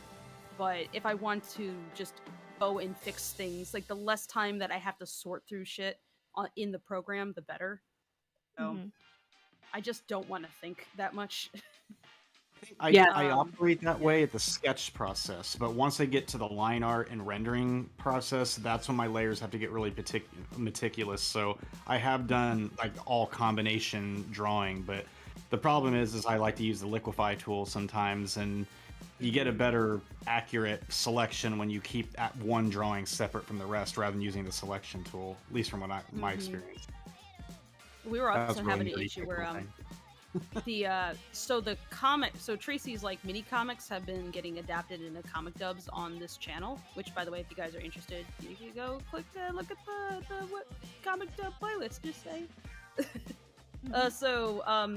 Smash these that comics bell. were not originally they were not originally formatted for anybody else to scrub through. Nope. So Sorry everybody. But Tracy has to sit there and like reformat these things, and then like and us having to like break stuff up so that it was usable for the editors doing the dubs to like be able to do things, and so that actually influenced how we even allowed things to move, because we're like, do not spend that much time on this. I likewise, I get to a point in my process, like in the midst of working on it, I'll have anywhere between 30 and 100 layers, but like in any given comic page. But then I get to a point where like, okay, this is unwieldy. I need to like edit multiple layers at once, and Photoshop doesn't allow you to do that very easily. Or like if I need to like move part of one layer and part of another layer underneath it like at the same time. I wish Photoshop was better about letting you like specific selections of multiple layers at once, but no. So I do end up like collapsing things down and then just using like adjustment layers from there on out. And so having the characters separate from the backgrounds, which would be very useful for doing comic dub stuff where you want the characters to move a little bit, would be great. But that did not happen to be the case. And so Fable has painstakingly painted in backgrounds behind characters where there should have been a background. So, yeah, sorry for causing you all that pain, and also the editors who've had to deal with that. Thankfully, pretty much the main source of pain is just going like, okay, what brush do I use to achieve this texture, which I know was done via like collapsing down 3 paper textures and airbrushing like 50 different overlays on text. And it's like, one layer. What do I do? Yeah, I mean, what you can be kind to yourself and try to have some foresight about like what your file might end up being needed for in the future, but sometimes you just can't tell. Like I had no idea when I started Lackadaisy. Nobody had smartphones. There was no like mobile comic thing happening, and so it just didn't even occur to me to format pages in such a way that would be conducive to that kind of reading. So vertical scrolling. I wish I had known that. Like I was formatting everything for print specifically. I was like, I'm gonna do a print and I'm gonna have 2 pages side by side so that when you're reading my thing on a computer desktop, it'll look like if you opened up the book, and that way the flow will be great. And it's like, but it even did work out in that way, but nobody reads comics like that. So. Right, and it affects the way you tell a story too. Like if you're doing a page layout, like you end up revealing things almost before. Like if something big happens at the end of the page, like you kind of can't avoid revealing it. You try to like steer someone's eye away from it until they get to the end of the page, or like lead up to it. I didn't want to do like a hook every page because I felt like that didn't feel very natural to me. And yet that was like some of the idea of how people were approaching webcomics, is that every update needs to have a hook that drags you into the very next thing. And I'm like, yeah, but if you're binging it, that's kind of weird. So I don't know. For me, that was like a thing that I kind of had to unlearn. Yeah. Like I feel, when I was first starting Cheap Thrills, I felt like every comic had to have a hook. It either had to end with like a joke or like a cliffhanger or some dramatic sting. And I think that can be okay, but usually people, like the majority of people who are going to read your webcomic probably actually aren't going to read most of it in real time. and I just feel like I ended up writing a lot of like stupid jokes or like, you know, dumb dramatic moments that didn't need to be there because of it. And so I've been trying to like unlearn, like not do that as much, because when I go back and read the comics, you know, in the moment it feels okay, and then when I go back and read it, I'm like, that's stupid. Why did I do that? Yeah. It doesn't make any sense, you know. I have fallen in that trap before, where like what you guys are saying is like you have to have the hook every page, and I think half of it's intentional and the other half isn't, because like I don't know how you guys approach it. I mean, I always like obviously have the script first, but then I just read through it and I try to visually see the page in my head, and like I try to like conceptually plan it in my mind, and then I'll try to jot it down. But it's like, okay, if this is just how much I can fit on here without feeling cramped. But it's like it's always a plus where if I could have that page turn hook or that setup for the next page, because yeah, I know what you're saying, like, because I don't mean it to, I don't want to make it weird. I want it to be natural when you read the page, but I don't know. I don't even know what I'm trying to say, but I know what you guys are talking about. It's sort of a pitfall where you are trying to anticipate what the audience wants instead of just telling your story the way that best fits the story. It's something I think probably that happens to all comic artists who are doing, you know, real time, or who are doing, you know, updates and have like real time interactions with people who are like engaged in what you're doing, like on a like update by update basis. It's just, yeah, sometimes I wish I could just like hunker down and draw like an entire volume and put that out, because I would be less concerned with like what each page ended on or something. But yeah, it's or like, how you have to many, imagine the person that discovers your comic and like they read one page and like, I don't get it. right? Or worried that like, oh, this page doesn't have anything funny on it, so it's not worth. Someone's gonna like it, no one's gonna enjoy this page because it's like there's no joke in it or there's no stupid thing. Oh, good news! Another page is coming out later. So yeah. None of They're us, really none of us- interesting. None of us write strips. See, Right. like a webcomic where it's just like a strip. That Yeah. makes sense. But yeah, we like don't, magazine. Yeah, we don't write. Yeah. This isn't. Yeah, the people here aren't gag comic artists or like, you know, those kind of sort of like joke a day sort of things or Well, gag. this is a Yeah, very it's interesting one for posted on me Twitter. because Yeah. like for me it's kind of the opposite, or not necessarily the opposite, but like so like I do work with an editor, and they're very, they never fail to remind me that I should have hooks on every page. And so the challenge becomes, okay, how do you actually do that consistently without making it weird? How do you make it organic? And the I guess the consequence of that, the end result of that is that almost every page kind of has this element of like, and then what's going to happen, right? But yeah, the challenge of like not having to go out of your way and like make it stilted is really like, how do you manage that from like a page to page basis? And Yeah, it really takes a lot- affects your. It takes a lot of planning early on. Yeah, it definitely affects your like sense of natural storytelling and stuff to have to like take that into account as well. It's like as if you were writing I just try to do the script first, like write the story you want, have it in writing, and then when I do the page planning, I try to find, okay, which line is the best break point. That's kind of how I try to do it. Yeah, I mean, that's more or yeah. less how it This works makes on our end. sense. Yeah, There's a comment in chat right now that's by it says, if your story is good, you shouldn't need hooks, you know, because the story should be what keeps someone interested. No, because have you ever Not in picked up a social book and media. you've read, Yeah. but also, have you ever picked up a book and you read the first paragraph and it's not interesting at all? Will you Yeah. keep reading if there's nothing that keeps you reading? So we're saying that it's weird if you had like a hook literally every page, but that doesn't mean have no hook. And by hook we mean, what's the intriguing open-ended question that has yet to be answered? Right. Anyway, you know, Right. Or it could be like a weird visual thing, or just something like that. So these aren't bad things. It's just figuring out how to make that organic. Yeah, I guess it doesn't. Yeah, it doesn't have to be like a, you know, something intriguing necessarily. It just, you have to, like, if you're done reading it and you're like, I got nothing out of reading that, like that's a bad page, I guess. It doesn't necessarily have to have a hook on it per se, but you have to be interested in it, I Right. guess. Yeah. I've had pages where there's no hook for the week, and I'm like, this is gonna be rough. Yeah. Like, I don't know. I've had No that. one's gonna say anything. It's not great. I like having pages that are just nothing is happening. It's just atmosphere. It's just here's just the environment and the characters walking through the environment, and you're just absorbing that. But I don't think that's a hook. But it's what I want to do. Yeah. So yeah, I like the quiet. Like that's kind of one of the things I'm trying to achieve. Ideally, I think the way this kind of materializes in practice is that if you are doing something that is keeping the audience interested and engaged, that is the hook. Yeah. So like I think it's that comment from earlier that it was like, don't worry about hooks, just make it interesting. It's like no, but that's like they're the same thing. It's like hooks are the things that kind of keep you going.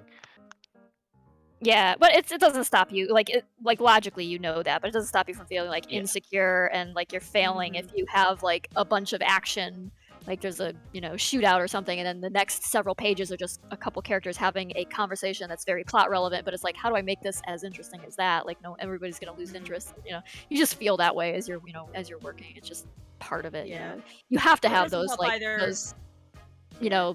those breaks in between action in order to tell a story effectively overall. But on a update by update basis, if you're keeping people waiting for like a month or more per page, like I have been notorious for doing, you feel like, oh well, this update isn't going to be enough for everybody. It's got to have something funny in it, otherwise it's going to be, yeah, it's hard. It's a different thing than like writing a full book or writing a screenplay or something and having the whole thing done before any audience really experiences it, as opposed to like incrementally telling a story to an audience that engages with it in real time. I feel sometimes I'd have a discovery hook. Like if you're reading, you're trying to find the break point, you think that you know what the page is going to be, and you're like, God, this isn't working. Everything in this script is like, this is going to suck. And sometimes I'll just, okay, screw it. It doesn't need to be a loaded page. I'll pull it back, and sometimes I'll have huge panels and like a huge scene. It's like, all right, this is the page I didn't think it was going to be, but it's better this way by actually having less on the page. I mean, sometimes it's Oh my just an God, establishing that's what it shot, means and that's like, to you as the storyteller, like, this is satisfying for me because I'm establishing something here, but like for a reader, you always have that lingering, like, oh, they're not gonna like it, they're gonna be disappointed that this is all the update, It's like, Oh my gosh. Okay, so that's actually a big thing with mine, because the way that my story is planned out is there's an insane amount of like escalating setups early on, and then as soon as I hit like, I don't know, like a quarter into book 3, which I'm gonna get to relatively soon, it's going to be just like an avalanche of payoffs all the way to the end of the story. But the fact that so much of it early on is like nothing but like setups, for some people feels like it goes kind of slow a little bit. And I've learned to manage that better, but like, yeah, you get so excited about like doing setups that it's kind of easy to forget that, like, okay, no, but I should actually be doing something right now that like people care about. Yeah. Like you just keep, you feel like it's not enough to keep telling people like, no, it'll pay off. Like this will pay off. Really, this is leading up to something. Really, but and then you're also like tempted to just like spill the beans anytime someone asks you like a question about the plot or something, and you're just like so tempted to just like be like, yeah, this happens, because you've had this idea in your head for like years and you still haven't gotten around to drawing it because you're just still getting there from drawing one page at a time, and it's like, that's maddening. Comics is hard, in my guys. head that I want to draw that won't be drawn for probably 4 years. Yep, that's the way it is. Real quick before we move on from hooks and stuff, BioShut donated $5. Thank you very much. It said, thank Jim you. Butcher had one of the best hooks ever. The building was on fire, and it wasn't my fault. Okay, that sounds very like Rocky right there. That was probably the Dresden Files, which is a fun like urban fantasy noir type series. Wow, my words just died. All of us. All right. So, Crystallis Topia, speaking of editors, do you need a real editor to make your comic, or do you do it yourself? Well, Ben just said that he has an editor. Do you guys have editors? Or do you just have a friend that you show Good things Lord, to and no. go, help? My brother-in-law is kind of my editor, because he's actually he loves to write, and he's a big comic consumer his whole life. So he's actually helped me identify tons of writing mistakes and page and paneling mistakes and bubbling mistakes. I mean, without him, I would have been Noobsville in my first volume. So no, he definitely helped me a lot with that, just because of his prior knowledge. And he was published in one small magazine, like some article about him. He was working with a friend, but I'm so happy I had him, because he's kind of responsible for even the direction I took in my first book. I didn't even plan to do. So he's a good person to lean on. I just pay him in like lunch or something. Yeah, whatever. I do more than that for him. My partner actually is an editor and just got a master's degree in English, and he's trying to get more work along those lines, basically. So sometimes when I'm working, like, I'll show something to him, since he does know the story, and he can pick up on a lot of technical details and that kind of thing. But also sometimes it's just what I like about doing the comic is that it is my responsibility, and I kind of don't want to involve a ton of people in it. You definitely don't need, like, we've talked about a little bit about editors. I've talked about like book editors, and that's like a different thing. If you're taking it to print, you may end up working with someone. You may end up doing all the layout yourself too, but and then we've mentioned editors for like the comic dubs and stuff, but that's like the person doing the video editing. But I've never had like a comic editor like in a formal way. You might want to bounce your things off of like a friend or loved one or someone who you trust, or has creative capabilities. You definitely need somebody else's input. That's right. Sure, some feedback from a objective source, because it's easy to lose perspective on your own work and whether like what you're drawing even makes. An objective source who is interested in it, in it being good. They're not just like, well, that's just a bad idea, so you should just stop. It's not the feedback you want. It's like, you should just stop working on this. And you should just, I don't know. This all sounds like bad ideas, and you should just stop and not bother. It's like, that's like, please don't. Someone tell me that one. Yeah. It's like, please don't say the things that I hear in my own brain. That's not what I need. I hear that enough. I don't need. Yeah, I give myself plenty of that. Okay, next question. I can answer this one by Vero Vetarusi, who says, offers self as tribute, struggles of not safe for work comics. Well, my comic has some darker elements to it, and there's like body horror, and there's nudity, and sex happens, and that kind of thing. It's not a porn comic, but that's one reason why I wanted to have my own website, was because I was like, I just was like, inevitably social media sites just start cracking down on any kind of adult content whatsoever, and even if you're not doing anything that bad, it's not very discriminatory as to like what does or doesn't count as not safe for work to them. You could say, oh, I think this is fine, but they'll be like, nope, we can't sell Cheerios next to this, so goodbye. Because that's their priority, is like how much advertising space they can sell. And so if it's not like a certain kind of mainstream acceptability that is digestible for 8-year-olds, they might not want that.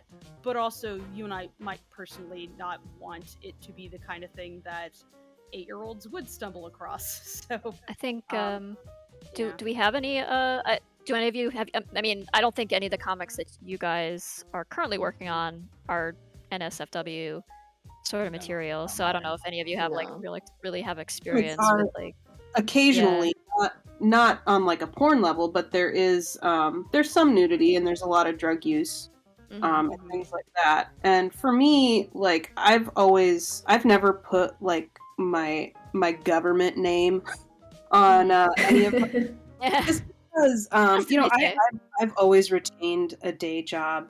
I work for a corporate entity right now, and if they like read it and found it, I don't think it would be that big of a deal. But also, I just don't want to be like applying for a job somewhere and have them Google my name and find a giant hairless dog smoking meth, and like my name right here. Yeah, I get it. Like I would be really impressed. No matter no matter Yeah. the creative virtue of it, yeah, when Right. you're looking for a job, I think out of generally- context, like, what is this? Yeah. So yeah, I've always just used a pen name for everything. And again, like I'm not embarrassed of what I do or anything. It's just due to the fact that I like to retain work that is not related to it. It's just easier to sort of separate it a little bit. Yeah. All right, next question. Is the highlight just a reflection of the light by Simon Pollock? That's really deep, man. Is the highlight? Are you talking about like the highlight in a character's eye, or? I think they mean like gloss on a surface, like. Oh. You mean the rim light? 'Cause we The were rim joking light. Oh, about it might be because we were talking about rim light. Yeah. Returns. I mean, it's just a lighting condition where light is kind of like only on the outer edge of a character. like a skin condition. It is a condition. It is an infectious disease. Yes. It's Rim no. light. It's Yes, a sir. shader. It's a Yeah. shader. Severe case of rim. Bad case of rim light. Yeah. I'm gonna get some antibiotics for that. Take 2 pills a day. All right. Jenna Johnson asks, how do you get to writing dialogue for your comics? Personally, I can kind of hear them in my head. Yeah. I talk to myself in the car. Yeah. I'll say that right now. Yeah, I think You just invent entire people and then you talk to them. Yeah. most like writers / Clinical. people who invent characters, I think are maybe habitual daydreamers. I don't know, like I space out and I'm just like listening to my characters have conversations in my head sometimes, or go Yeah, for me like, too. yeah, You can always hear their voices. yeah. I mean, how much you guys agree with the whole concept? I've heard it from others, like write what you know. Is that the best approach? Or You add caveats. I think to a that. little bit maybe, but I think more like write what you love, because if you're not gonna keep doing it, like you gotta maintain that interest. It just goes back to that thing I was saying before. It was like indulge, because it's gonna be a lot of hard work and you might as well love it. So I think write right. what you want to know. Yeah, yeah, that I was- too. I That too. was You gonna- will. Yeah. Yeah. Exactly. I was gonna add to that is that when an issue that I think a lot of people run into, and a lot of people kind of take issue with it, but then when they sit down to write, they don't think about it then, because it's very easy to just skip over, is that you don't know everything about anything. So if you sit down and you start writing things, you sit down and you start writing things and you write a lot of stuff, and in your head it makes sense, but that's going to be kind of limited by how much you actually know about any given subject. Which is why sometimes you'll get like, I don't know, some science fiction thing that comes out, and then all the scientists are like, well, that's not very scientific. There's like variations of that. Like if you're somebody who rides horses and you see people riding horses bad in a movie or whatever. So I think researching things that you like so that you can portray them better will enrich your experience, making it like a lot more than just superficially about throwing that. it in there. Yeah. Because there's Yeah. sciencey stuff in mine that I've had to be like, it's like, if I'm gonna write this, I better be right, or I'm gonna be made a fool. So, I've had to do research on certain things just to make sure. Like, some kid that's in college being a scientist, like, that's stupid. It's like, Oh my god. No, I had that happen actually, where like writing zombie things, and like I have this rough idea of how stuff goes when they get infected and stuff. And I had someone who was in college for medical things, was like, that's not how things would enter the brain. It would be impossible. They would just die. And I'm like, they're zombies. I'm like, Matter. well, that just can't happen. It's like, and I was like, okay, well then how could it? And they'd be like, no, it just can't happen. And it's like, okay, they're zombies though. Please. It reminds me. I want to understand. You can't just say, well, just don't do that. It's like, but how in a fictional way could I justify this? And is that actually important? I remember that the Ren and Stimpy episode, Visit to Anthony's, when they visit him, they're like cartoons, and they're like taking a crap and taking a bath, and he walks in to him and he says, cartoons don't do that. Like, it's like, what? I So- don't know. Like, I just remembered it made me laugh so hard. I will try my best. I will try my best to at least get it to the point where the average person can look at it and go like, ah, okay. I understand, of course, that I'm not an expert in literally every field ever because I don't know how one could be. So I just try to get it to the point where it's at least not entirely insulting. Maybe, hopefully. Yeah, So I think I think- don't underestimate your audience. Don't assume that they're. Yeah. I think. Yeah, I made a mistake of like setting expectations early that I was doing like quote unquote historically accurate comic, and that has made life difficult ever since because I have to live up to Oh, a certain no. standard of accuracy, and that requires doing a lot of research and going down a lot of rabbit holes of very obscure, esoteric information. But it has been also very fun if you enjoy that sort of thing. Like, yeah, I mean, but you can. I think you can kind of like set the bar for yourself and be like, you can set something in like say a historical setting, but kind of play it fast and loose with actual history. And as long as you're consistent about it, I think that's really the thing. If you're consistently going off the rails and doing stuff that's anachronistic, like people are just going to expect that, and that's fine. But Like if you're 300? yeah, right, and if you're doing something like a bit more like in line with actual history, and then you just derail into something, unless it's like a very planned out like derailment or something that's like pertinent to the plot or whatever, and suddenly you introduce something that's like extremely out of place. I think that might be a little bit jarring. Rocky But fighting You that don't alien want to base. be yeah, I mean, you don't want to be intentionally testing your audience's suspension of disbelief. exactly, yeah. Your anachronistic I tire wanna see iron Rocky has broken my with the ray gun. immersion. Yeah. As far as Right. from a slice of life perspective, like from my perspective, I do write what I know, because I mean, like I try to. I mean, I write about characters who are supposed to be living in the real world in sort of a modern time. It's supposed to be very authentic.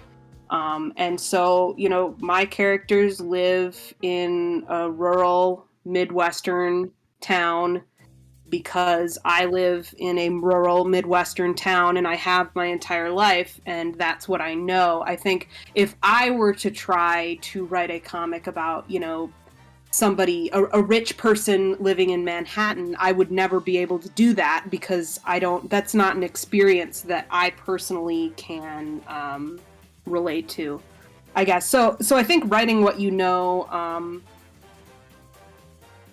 on like a level of like personal experience, I think you should, or I mean, do whatever you want. But for me, it's important for me to be authentic to my own experiences and not try to pretend that I know something about something that I don't, I guess. Following up with what you said, your comic was the Rigsby comic was one I was able to read, and as I was reading it, I could tell that the author here, the authenticity was very real. Like I could tell that this wasn't just writing. Like this felt like experience. So Yeah, I mean, I got through it. It was excellent. Thank you. Yeah, I mean, people who actually have lived that experience, if they see that, they can. I mean, anybody can spot, inauthenticity from a mile away, I guess. yeah.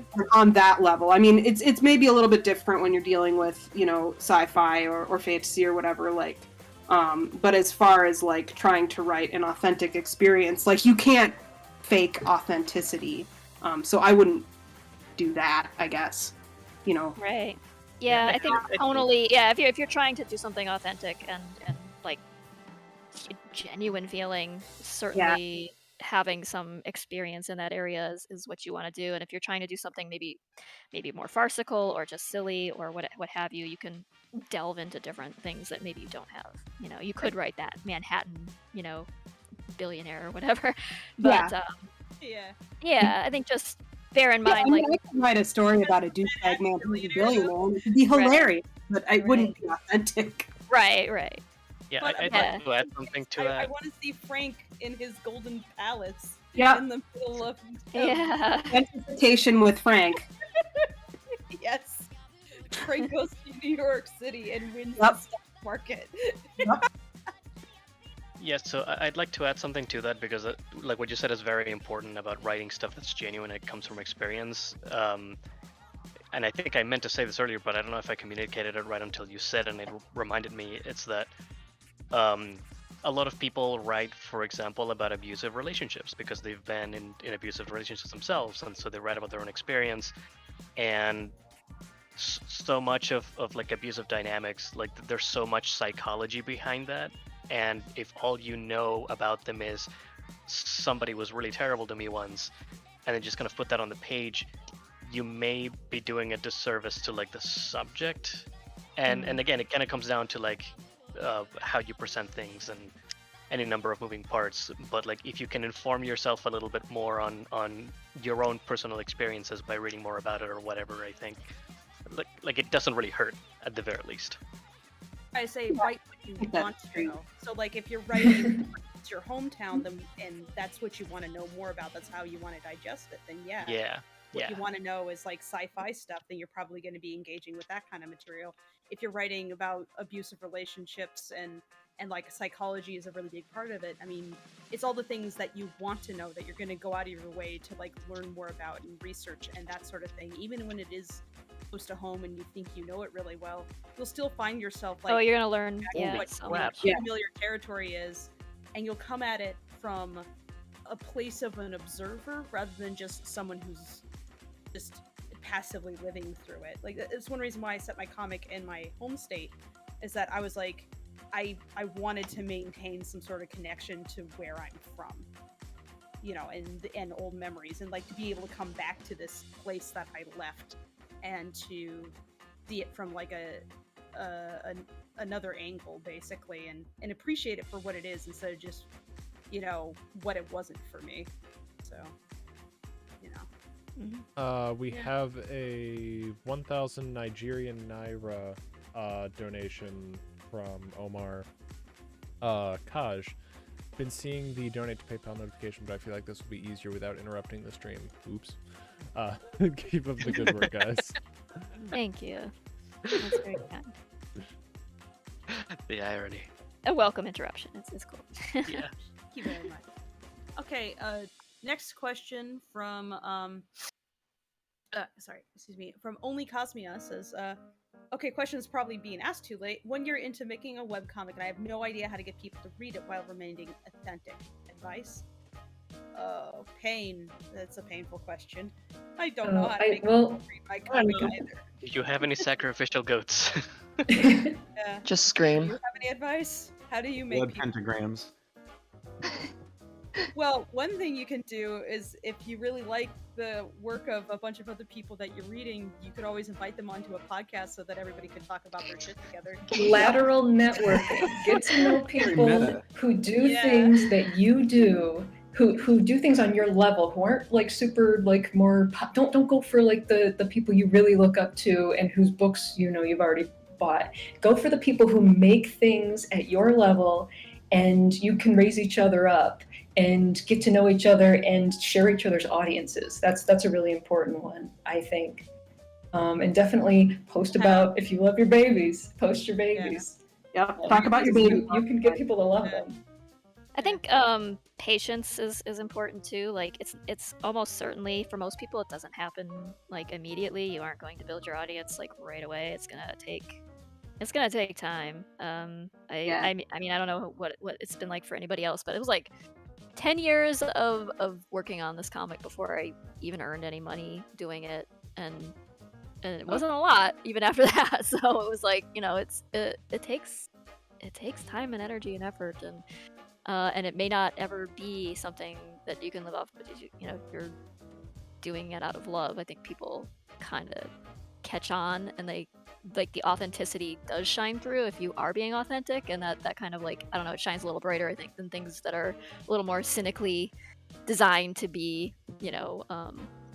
kitschy or eye-catching or something, and maybe aren't quite as authentic as something that really comes from your heart and soul. But yeah, I don't know, maybe that's a little bit idealistic, but Yeah, for me, it's been a little bit weird because it's something I realized literally on the build up to this today is that I haven't really done any real promotional art for my comic, and so part of me is like, oh well, no wonder I've struggled to find an audience, and like I do draw my characters a lot, and sometimes people request like alternate universe pictures and stuff like that. But something that's been working a lot for me lately is like with my main character Kale, for instance. She has this long prehensile ears. She can like hug people with them and do stuff with them.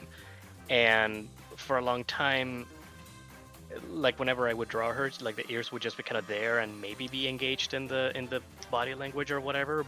But it's not until recently when I showed her actually doing stuff with her ears that suddenly a lot of people are like, "Whoa, that's really cool! I love this character." And so now it's like, oh, if I draw her just doing stuff with her ears, it works really well. And it's because I'm showing like an interesting angle to this character from my comic, and people are resonating. So if you can isolate like the things about your characters that are unique and interesting to them, and then just draw stuff that's like relevant to that and highlights it, and then just post it online, people will see it and be like, oh, that's neat, I love that. And that's at least a thing that has been working for me recently. It's really showcasing like interesting facets of characters. But yeah, no, it's hard.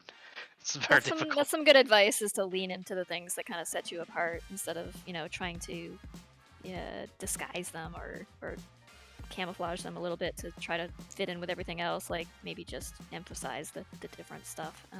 Yeah, I think it might be different for everybody too. It really depends on your comic and your intended audience and stuff.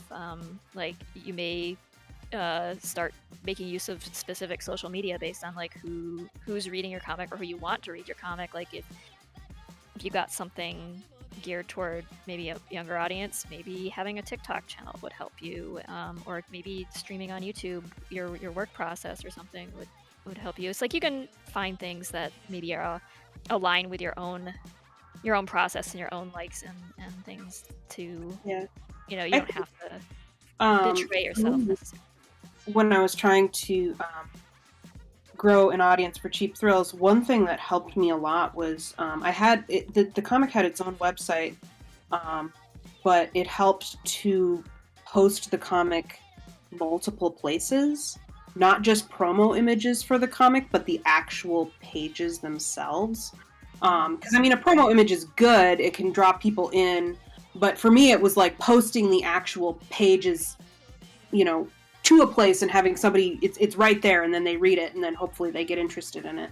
I think it can help to post it, like the actual comic, to a lot of different websites. It can be a little hard on if you're really interested on like an analytics level to figure out who is reading your comic, and it can and how many readers you have, and it can get a little bit confusing as to where you've posted it or not. But I remember when I started Cheap Thrills, it had its own website. I also posted it, like I had a thread in a couple of different forums where I just posted the pages, like the first chapter, and I also posted it on furaffinity.net, and I think the majority of my readers came from those places and not actually going to the actual website.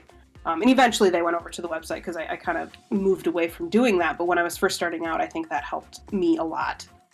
Fortunately, I think there's an internet shift. Like I think in the 2000s, the website used to be a good home base, and I'm not saying don't have a website, absolutely do, but all these damn social media sites, they've really kind of become the mainstream. I mean, especially Webtoons, and I mean DeviantArt, I think, is even on the downslope. Oh yeah, absolutely. It has been for a long time. Yeah, I think it's important to have your own website, but don't be afraid to post it other places and host it other places as well, because any point of entry is right. Yeah. Yeah, I think we segue into maybe our final question. Okay. We had a question from, let's see, who was it? Octomar, I think was the name of the person. How do beginners/starters get traction? It seems like it's very difficult and competitive nowadays. It seems very luck-based. So yeah, to piggyback off of that, like some of us got started like when the internet was not as enormous as it is now. Like comics there's so many more comics nowadays. It used to be way back in the day, just putting up a comic almost guaranteed an audience no matter the quality. Right. But that's not the case anymore. So Yeah. those days are over. The quality of the comics and the number of them has skyrocketed since, and so it's harder to find your foothold. It's harder to make some noise amidst like the massive crowd.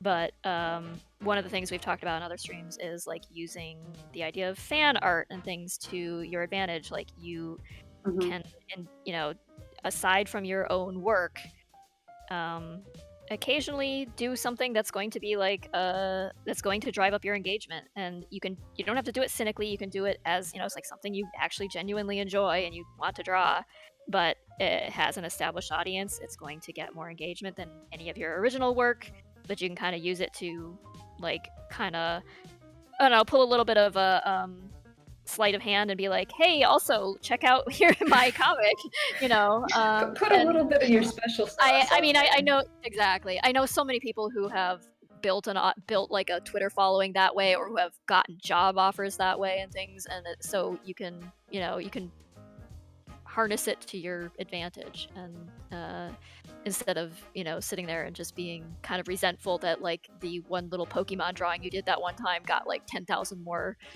likes than something you labored over for a month that was your own personal like labor of love type of thing. But like that just is how it works, but you can make it work to your advantage. So this is I'm in an extremely fortunate position to where I can do this. I don't necessarily recommend that other people do if they can't afford it, but like I give away a lot of stuff for free. Like so for instance, I do 3D work as well, and I have a number of rigs. Like I have 2 from my webcomic characters. I have another OC, and then one of like Lord Dominator from Wonder Over Yonder that people can just download for free, and they're for Blender. And that gets like every time I release something, like the numbers go ballistics because people are like, oh, free stuff that I can use in my work and learn and make my stuff better. That's not something everybody can just afford to do. I'm doing okay enough to where I'm like, oh yeah, sure, I can do that. If you're able to, be super generous with stuff, that's something that I would recommend. Is absolutely just give people stuff, they like it, and then they come back for more, and then you can be like, by the way, I also have this personal stuff that I'd be interested in checking out. Yeah, I absolutely would second that as well. We kind of did a little bit of something with like that unintentionally with our emoji pack we did for the Lackadaisy stuff. That drew all kinds of attention to our online store and resulted in us making some sales and things and getting some extra support. So you make like and they use them, and so what's that from? Right. And I find that like instructional stuff like tutorials and process videos and things are also often people find that super useful. They'll bookmark it, they'll send it to their artist friends and things. So people do appreciate free things. Building an audience is definitely an active practice. Like it's not like you can just let your work speak for itself, kind of, but it's something that you kind of have to put conscious effort to actually like drive it forward. And I think I know that there's definitely this big stigma against like doing work for free, and I don't recommend that people just do work for free willy-nilly. But like if you're just starting out online, maybe do some requests, like have people submit their OCs on like a Twitter thread and then draw some of them. Just do previous every once in a while, and people will start like following you and being like, oh, this person you can do like a request drawing stream or something and just have a little fun drawing little doodles of people's characters and stuff. I mean, it is definitely requires active engagement and some strategy. It's not something that can really passively happen anymore because there are just so many people creating so many things out there. And algorithms. To contend with, Hey, I noticed someone in the audience just now. Rad Rangy, hi!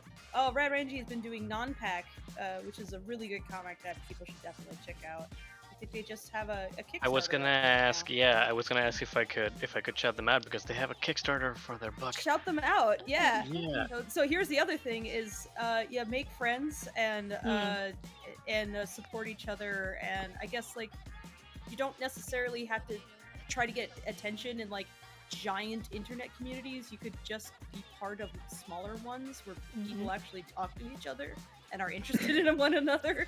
So Yeah. Well, it's and like, Is if it okay you if I know- can point out a comic that I've been reading that's been pretty cool? sure. There's this really cool comic called Lackadaisy. I've been really getting into it. It's like about these bootleg cats that kind of like run around. Daisy, tell me all about it. Stupid Oh yeah, comic. you never heard of Lackadaisy, bro? Let me tell you about it. All right, so sit down on that chair over there because I'm too small to have you sit on my lap. Anyway, but the point is this comic has cats, it has blues, and it has Zib and Mordecai. Okay, thanks for coming to my tech. One thing before we close out, I did wanna because this is the question people ask me all the time. Why cats, Jared? Why cats? Because they're awesome. You don't really need an Cats explanation. are pretty From the cat's neat. mouth. If you guys look at Cats cats used to be and worshipped then as think gods about by it. humans. I'm pretty sure Yeah. they came from cats. Hey Zeddy, why humans? Yeah, are they why? humans? Why? Yeah. Why? Should have made are them they cats. I Yeah. explained my one at the beginning of this whole thing. I wanted an excuse to draw whatever I wanted. There you go. Why Yeah. aren't they cats? That's a good That's question. Why the aren't real they question. better Why question, not yeah. cats? I have Why not tons of cat cats? characters in my Or you could comic. do it both ways, like Pasha has, and just have your main character be able to turn into a cat at will. Ah. There you go. Have your cake Oh, and eat no. it too. I'm Yeah. a genius. Where cats? I'm sorry I've been quiet this entire time. I had nothing to say, but I was just like, I like all of these. I like all of these comics I'm hearing about so far. They're really good. I followed a good portion of I y'all. highly recommend. Yes, I recommend Yeah. all of them. And just to reiterate, who is here? We have BM Bryce from Supercell Comic, Pasha of False Edge, Jared Hudson of Cashmere Sky, ZEZ of Ramshackle, and SE Case of Cheap Thrills in Rigsby, Wisconsin. You can Um, Wanna find and plug all where of they the can links find to you all of their best? comics. Yeah, if you all want to, hey Knox, are you still in the It looks chat? Like Newt's if you posting links. Oh, okay, Newts. Okay, if yeah, links to those, and if you guys want to plug your Patreons, by all means, go ahead. Patreon. Patreon. Yeah. You can. I'm all always find... down to learn about a new comic that comes out. They're pretty cool. Or not new, but I'm always down to learn about new comics I haven't ever looked at. And anyone who, to the person that said that they looked at Archie comics, I'm in the same exact boat. Come with me. Yes. Good. Yeah. I wanted, Just checking, I wanted can to people hear say me? yes. Okay, it's okay. Continue. Zeddy, that freckle, that screaming freckle, I love that because it's like what's actually going on in my inner peace one. I've been thinking that the Yeah, whole that's what I time. was thinking too. It's making me think of that Seinfeld Serenity Now thing.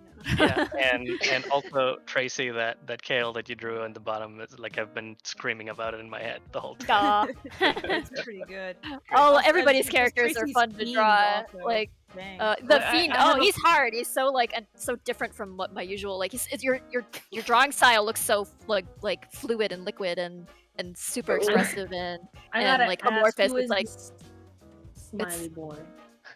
Oh, and Fable, I love that dog that you added. That's great. Oh, those Yeah, are all I- That's freaking Ravage. great. He does. He's not in a comic yet. He just kind of appears in things. Okay. yeah. I owe you a drawing, he's Jared. sorta I didn't get a chance to squeeze in Oh, that's fine. Arlo or Enzo or something, but Go anyone do you one of want. those. Oh, I did have Also some people. new. Hi How there, what's going on? What? Who? Newt? What, Kaz? Oh, I was saying, Newt. Jared, some people in chat were asking earlier if the weird shoestring up in the top left was supposed to be a newt. No, Oh. that's actually me making fun of Pasha's persona question Weasel. mark. The Yeah. weasel. Yeah. Yeah, I didn't draw I was just that drawing stupider versions of the weasel. I I haven't given appreciate them a tongue now. But Newt, how dare you? I'm over here in the call, in the stream. I'm like, oh, Tracy, perhaps you like chocolate, dude. And you're like, oh, that's me. I'm like, oh. Crystallis Topia says, can you please draw Chun-Li as a cat? Someday, yeah, in a chat request thing or something. Yeah. donate to it her doesn't- Patreon, and you could get it sooner Yeah, rather that than is later. Maybe. that is true. You can, but And a lot higher quality than yeah. on a stream. video. Yeah, but we do like we do occasional request streams or I don't think we're gonna be doing a charity stream for a while, but when we do again, it'll probably be holiday season, I guess. and you can come request one for whatever our charity donation. Okay, I have a quick question for the audience. threshold is. Someone said that the Holy Trinity was in our podcast. It's like, who is the Holy Trinity here? I want to know. And like, who's who the is top unholy three? Trinity? Yeah, who's the holy Yeah. ones and who are the unholy damned ones? I really want. Can I be the damned one? I'm pretty sure that I'm like the least like well-known person here, so I'm probably Maybe they not one all of them. us and they just don't know how to count. Yeah. Holy Trinity of 1, 2, 3, 4, 5, 6 people. there's 5 of us in this trinity. Yeah. 5. 6 of us, 7 of us. Wait. I'm okay being a How many heathen. people That's are fine. No, you have fans in the chat. I do. Yeah. I'm You have I'm yeah, shocked you do. and very pleased. I would be shocked But if also, we did I'm not. aware that I actually have a Yeah. very small audience at the moment. So. Well, Ghostly you said all of us compile into 3 people, huh? Like Yeah. Webcomics Planet we're like Voltron. Our we just- powers combined. or Captain a- Webcomics. yeah, become a very. Yeah. We are the If Venn you guys diagram, and one is in the middle. If you guys combine with me, you guys get a really cool afro. Right. Earth, air, water, heart, fire, rim light, Sweat. Marijuana. Slime. marijuana, Afro. energy drinks. Cigarettes. Screams. And computer problems. Existential Right. depression. Stylus pen. Existential dread. Existential. Yeah, Oh, it's, broken drivers. it's a bit of broken a train wreck drivers. back. Okay. Adobe Photoshop. Yeah, I was gonna say Photoshop. Yeah, I joined Photoshop Anonymous, so. Yeah. Oh, Hi guys, I'm a Photoshop user. Yeah. My I'm so condolences. sorry for you. Oh god. I say with Photoshop. Wait, is that a bad thing to be? I It's don't just know. what Photoshop is. Adobe is Adobe. What It's- can we say? It's I'm still on You have to CS4. keep using it. An unhealthy okay. relationship. yeah. I was happy back when I was still using CS6, but then I had to switch over to Creative Cloud, and I hate it. But yeah. Yeah. I can highly Photoshop recommend. 2020 episodes. For anybody interested in getting into comics, you don't have to pay Adobe a ton of money. You can, in fact. Clip Studio, I think, is better for comics overall, and it's much cheaper. And they have like half off sales all the time, also. So You can. I think you can. yeah. I think you can download it for free and try it. It just won't let you save anything, Yeah. so you can mess around with it without purchasing anything. And then purchasing it is way less of an expense than like Adobe. For anything you Adobe. mobile Yeah. users, don't get the And it's one on the permanent. mobile. It's not good. Oh, okay. Not the See, mobile. it's yeah, Use offers the for one on free the by Adobe. mobile, like it's functional, Mhm. but also it's like a monthly subscription, so it's not great. Right. No, it's not even just that. You only have an hour of use each day. You can't even save What? anything. Wait, what? Yeah. Oh, When I that's- went on there, so here's the thing. Here's my experience that lasted only just like, I don't know, 15 minutes. That lonesome night I laid in my bed. Normally every other night, I'm curious about what new drawing apps come out on my phone just so I can use them, because my first thing that I ever used to draw was a phone. So I go on there and I see Clip Studio, and like my eyes like twinkle and sparkle like the stars in night. I'm like, wow, that is Clip Studio on Android. Let me get it. So I go on there, I see that they had like the whole entire, trial thing. I was like, I guess. So I click on it and I see that there are options to use a license. I'm like, oh, okay. And this is after I found out I have an hour of use and I can't save anything. So I'm thinking, oh, I can put my license in here since they gave me the option. So I go there, I log in, and I see my license right there, clear as day. It has a sign that says, hey, Kaz, this is your license. And I click it, and it says, oh, I can't use that one. And my face went. I'm like, huh? I can't use this one. So I would have to buy it, and I do believe, I can't recall, but I know it's an expensive number, 95 from what I recall, every month to use it. That's Oh wow, that's different weird. than. That doesn't seem right. when Something I- seems That Real. doesn't broken sound about right, that. because I Yeah. have Clip on my phone. It definitely didn't do that. So I had that's to go odd. through. That's what I went through when I first got it. I promise you, I'm not telling a No, I fairy don't tale. think No, you're we lying. know. We don't I'm think just you're kinda lying. Like, that's It just weird. sounds like Yeah. like something was broken in like Like- their Yeah. Like, their they like even tweet about it, and a lot Well, of people were anyway, agreeing. I'd recommend it for the computer anyway, not necessarily your phone. I think I would struggle to do comics on my phone personally. Oh, I Yeah. would I not be have a happy. note. Yeah. I would be so unhappy. I mean, all the power to Yeah, you I'm if you can pull that off though. Like, I tried Yeah. Procreate on the iPad Pro one time, and I was like, nope. I returned the iPad Pro because I'm a Wacom like Cintiq. I just yeah, can't do it. That yeah, I'm a ecosystem is weenie not and for I me. tried. Wacom. I tried. Yeah, I Yeah. couldn't get used to the stylus I pen would for have the paid you for the iPad. I want to use Procreate. the Apple I Pencil just or got an whatever.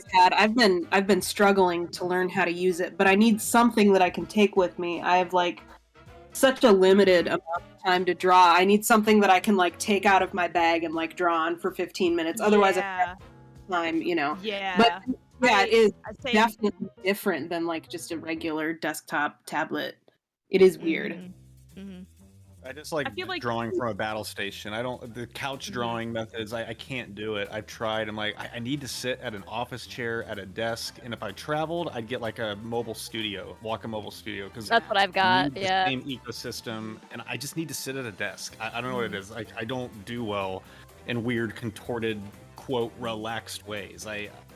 It's like it's work, it's business. I gotta like do it Yeah. like, in a I certain think- way. Yeah, it's gonna vary from artist to artist. Whatever you're comfortable with, go with that. Do what's like going to not hurt your back or your wrists or your elbows or whatever, and Yeah. make it comfortable. So you'll be comfortable going back to your cozy workspace. So you can just make a routine of it. Actually, speaking let me comfort, add. Get a we good gotta- chair. Get a good chair. Yes. Do not get Oh, one of yeah, those yeah, crappy yeah. chairs from Staples. Like, get something with lumbar support that you can adjust, because your long-term health depends on it. Yeah. Oh, Yeah. absolutely. Don't hurt yourself. You can easily do that making comics. Like I know so many artists who have like repetitive motion injuries and things from their wrist, carpal tunnel, and all that fun stuff. So Oh, yeah, do yeah, take care of and- yourself. Take breaks. And, Stretch Take your care of hands your and wrists. wrist out. Yes, please. and speaking of comfort, I think we have come to the end of our shop Yeah. talk. So Yeah. because everybody here, I'm sure, needs to go have a sit down and drink some water or something. I know I'm in a very hot sun right now, and I badly need some ice on my neck. So All right. Yeah. We'll I'm just say thank dying. you. Thank Yeah. you once again, guests, for being here. You are all awesome. I have very much been enjoying reading your comics. Some of them I was just newly introduced to, and some of them I had been aware of for a while now, and they're all just delightful. And thank you for blessing us with your Thanks for amazing having stuff. us. Thank you. Yeah, Thank this was you. really fun. Yeah. This is great. All right. All right. Fun times. And Everyone- thank you, chat, for being here. Good night. we appreciate your company. Yeah. Take care, everybody. Take care. Bye-bye. Take it easy. We'll see you next I'm time. back. Bye. Bye, everyone. Bye. Bye, everyone.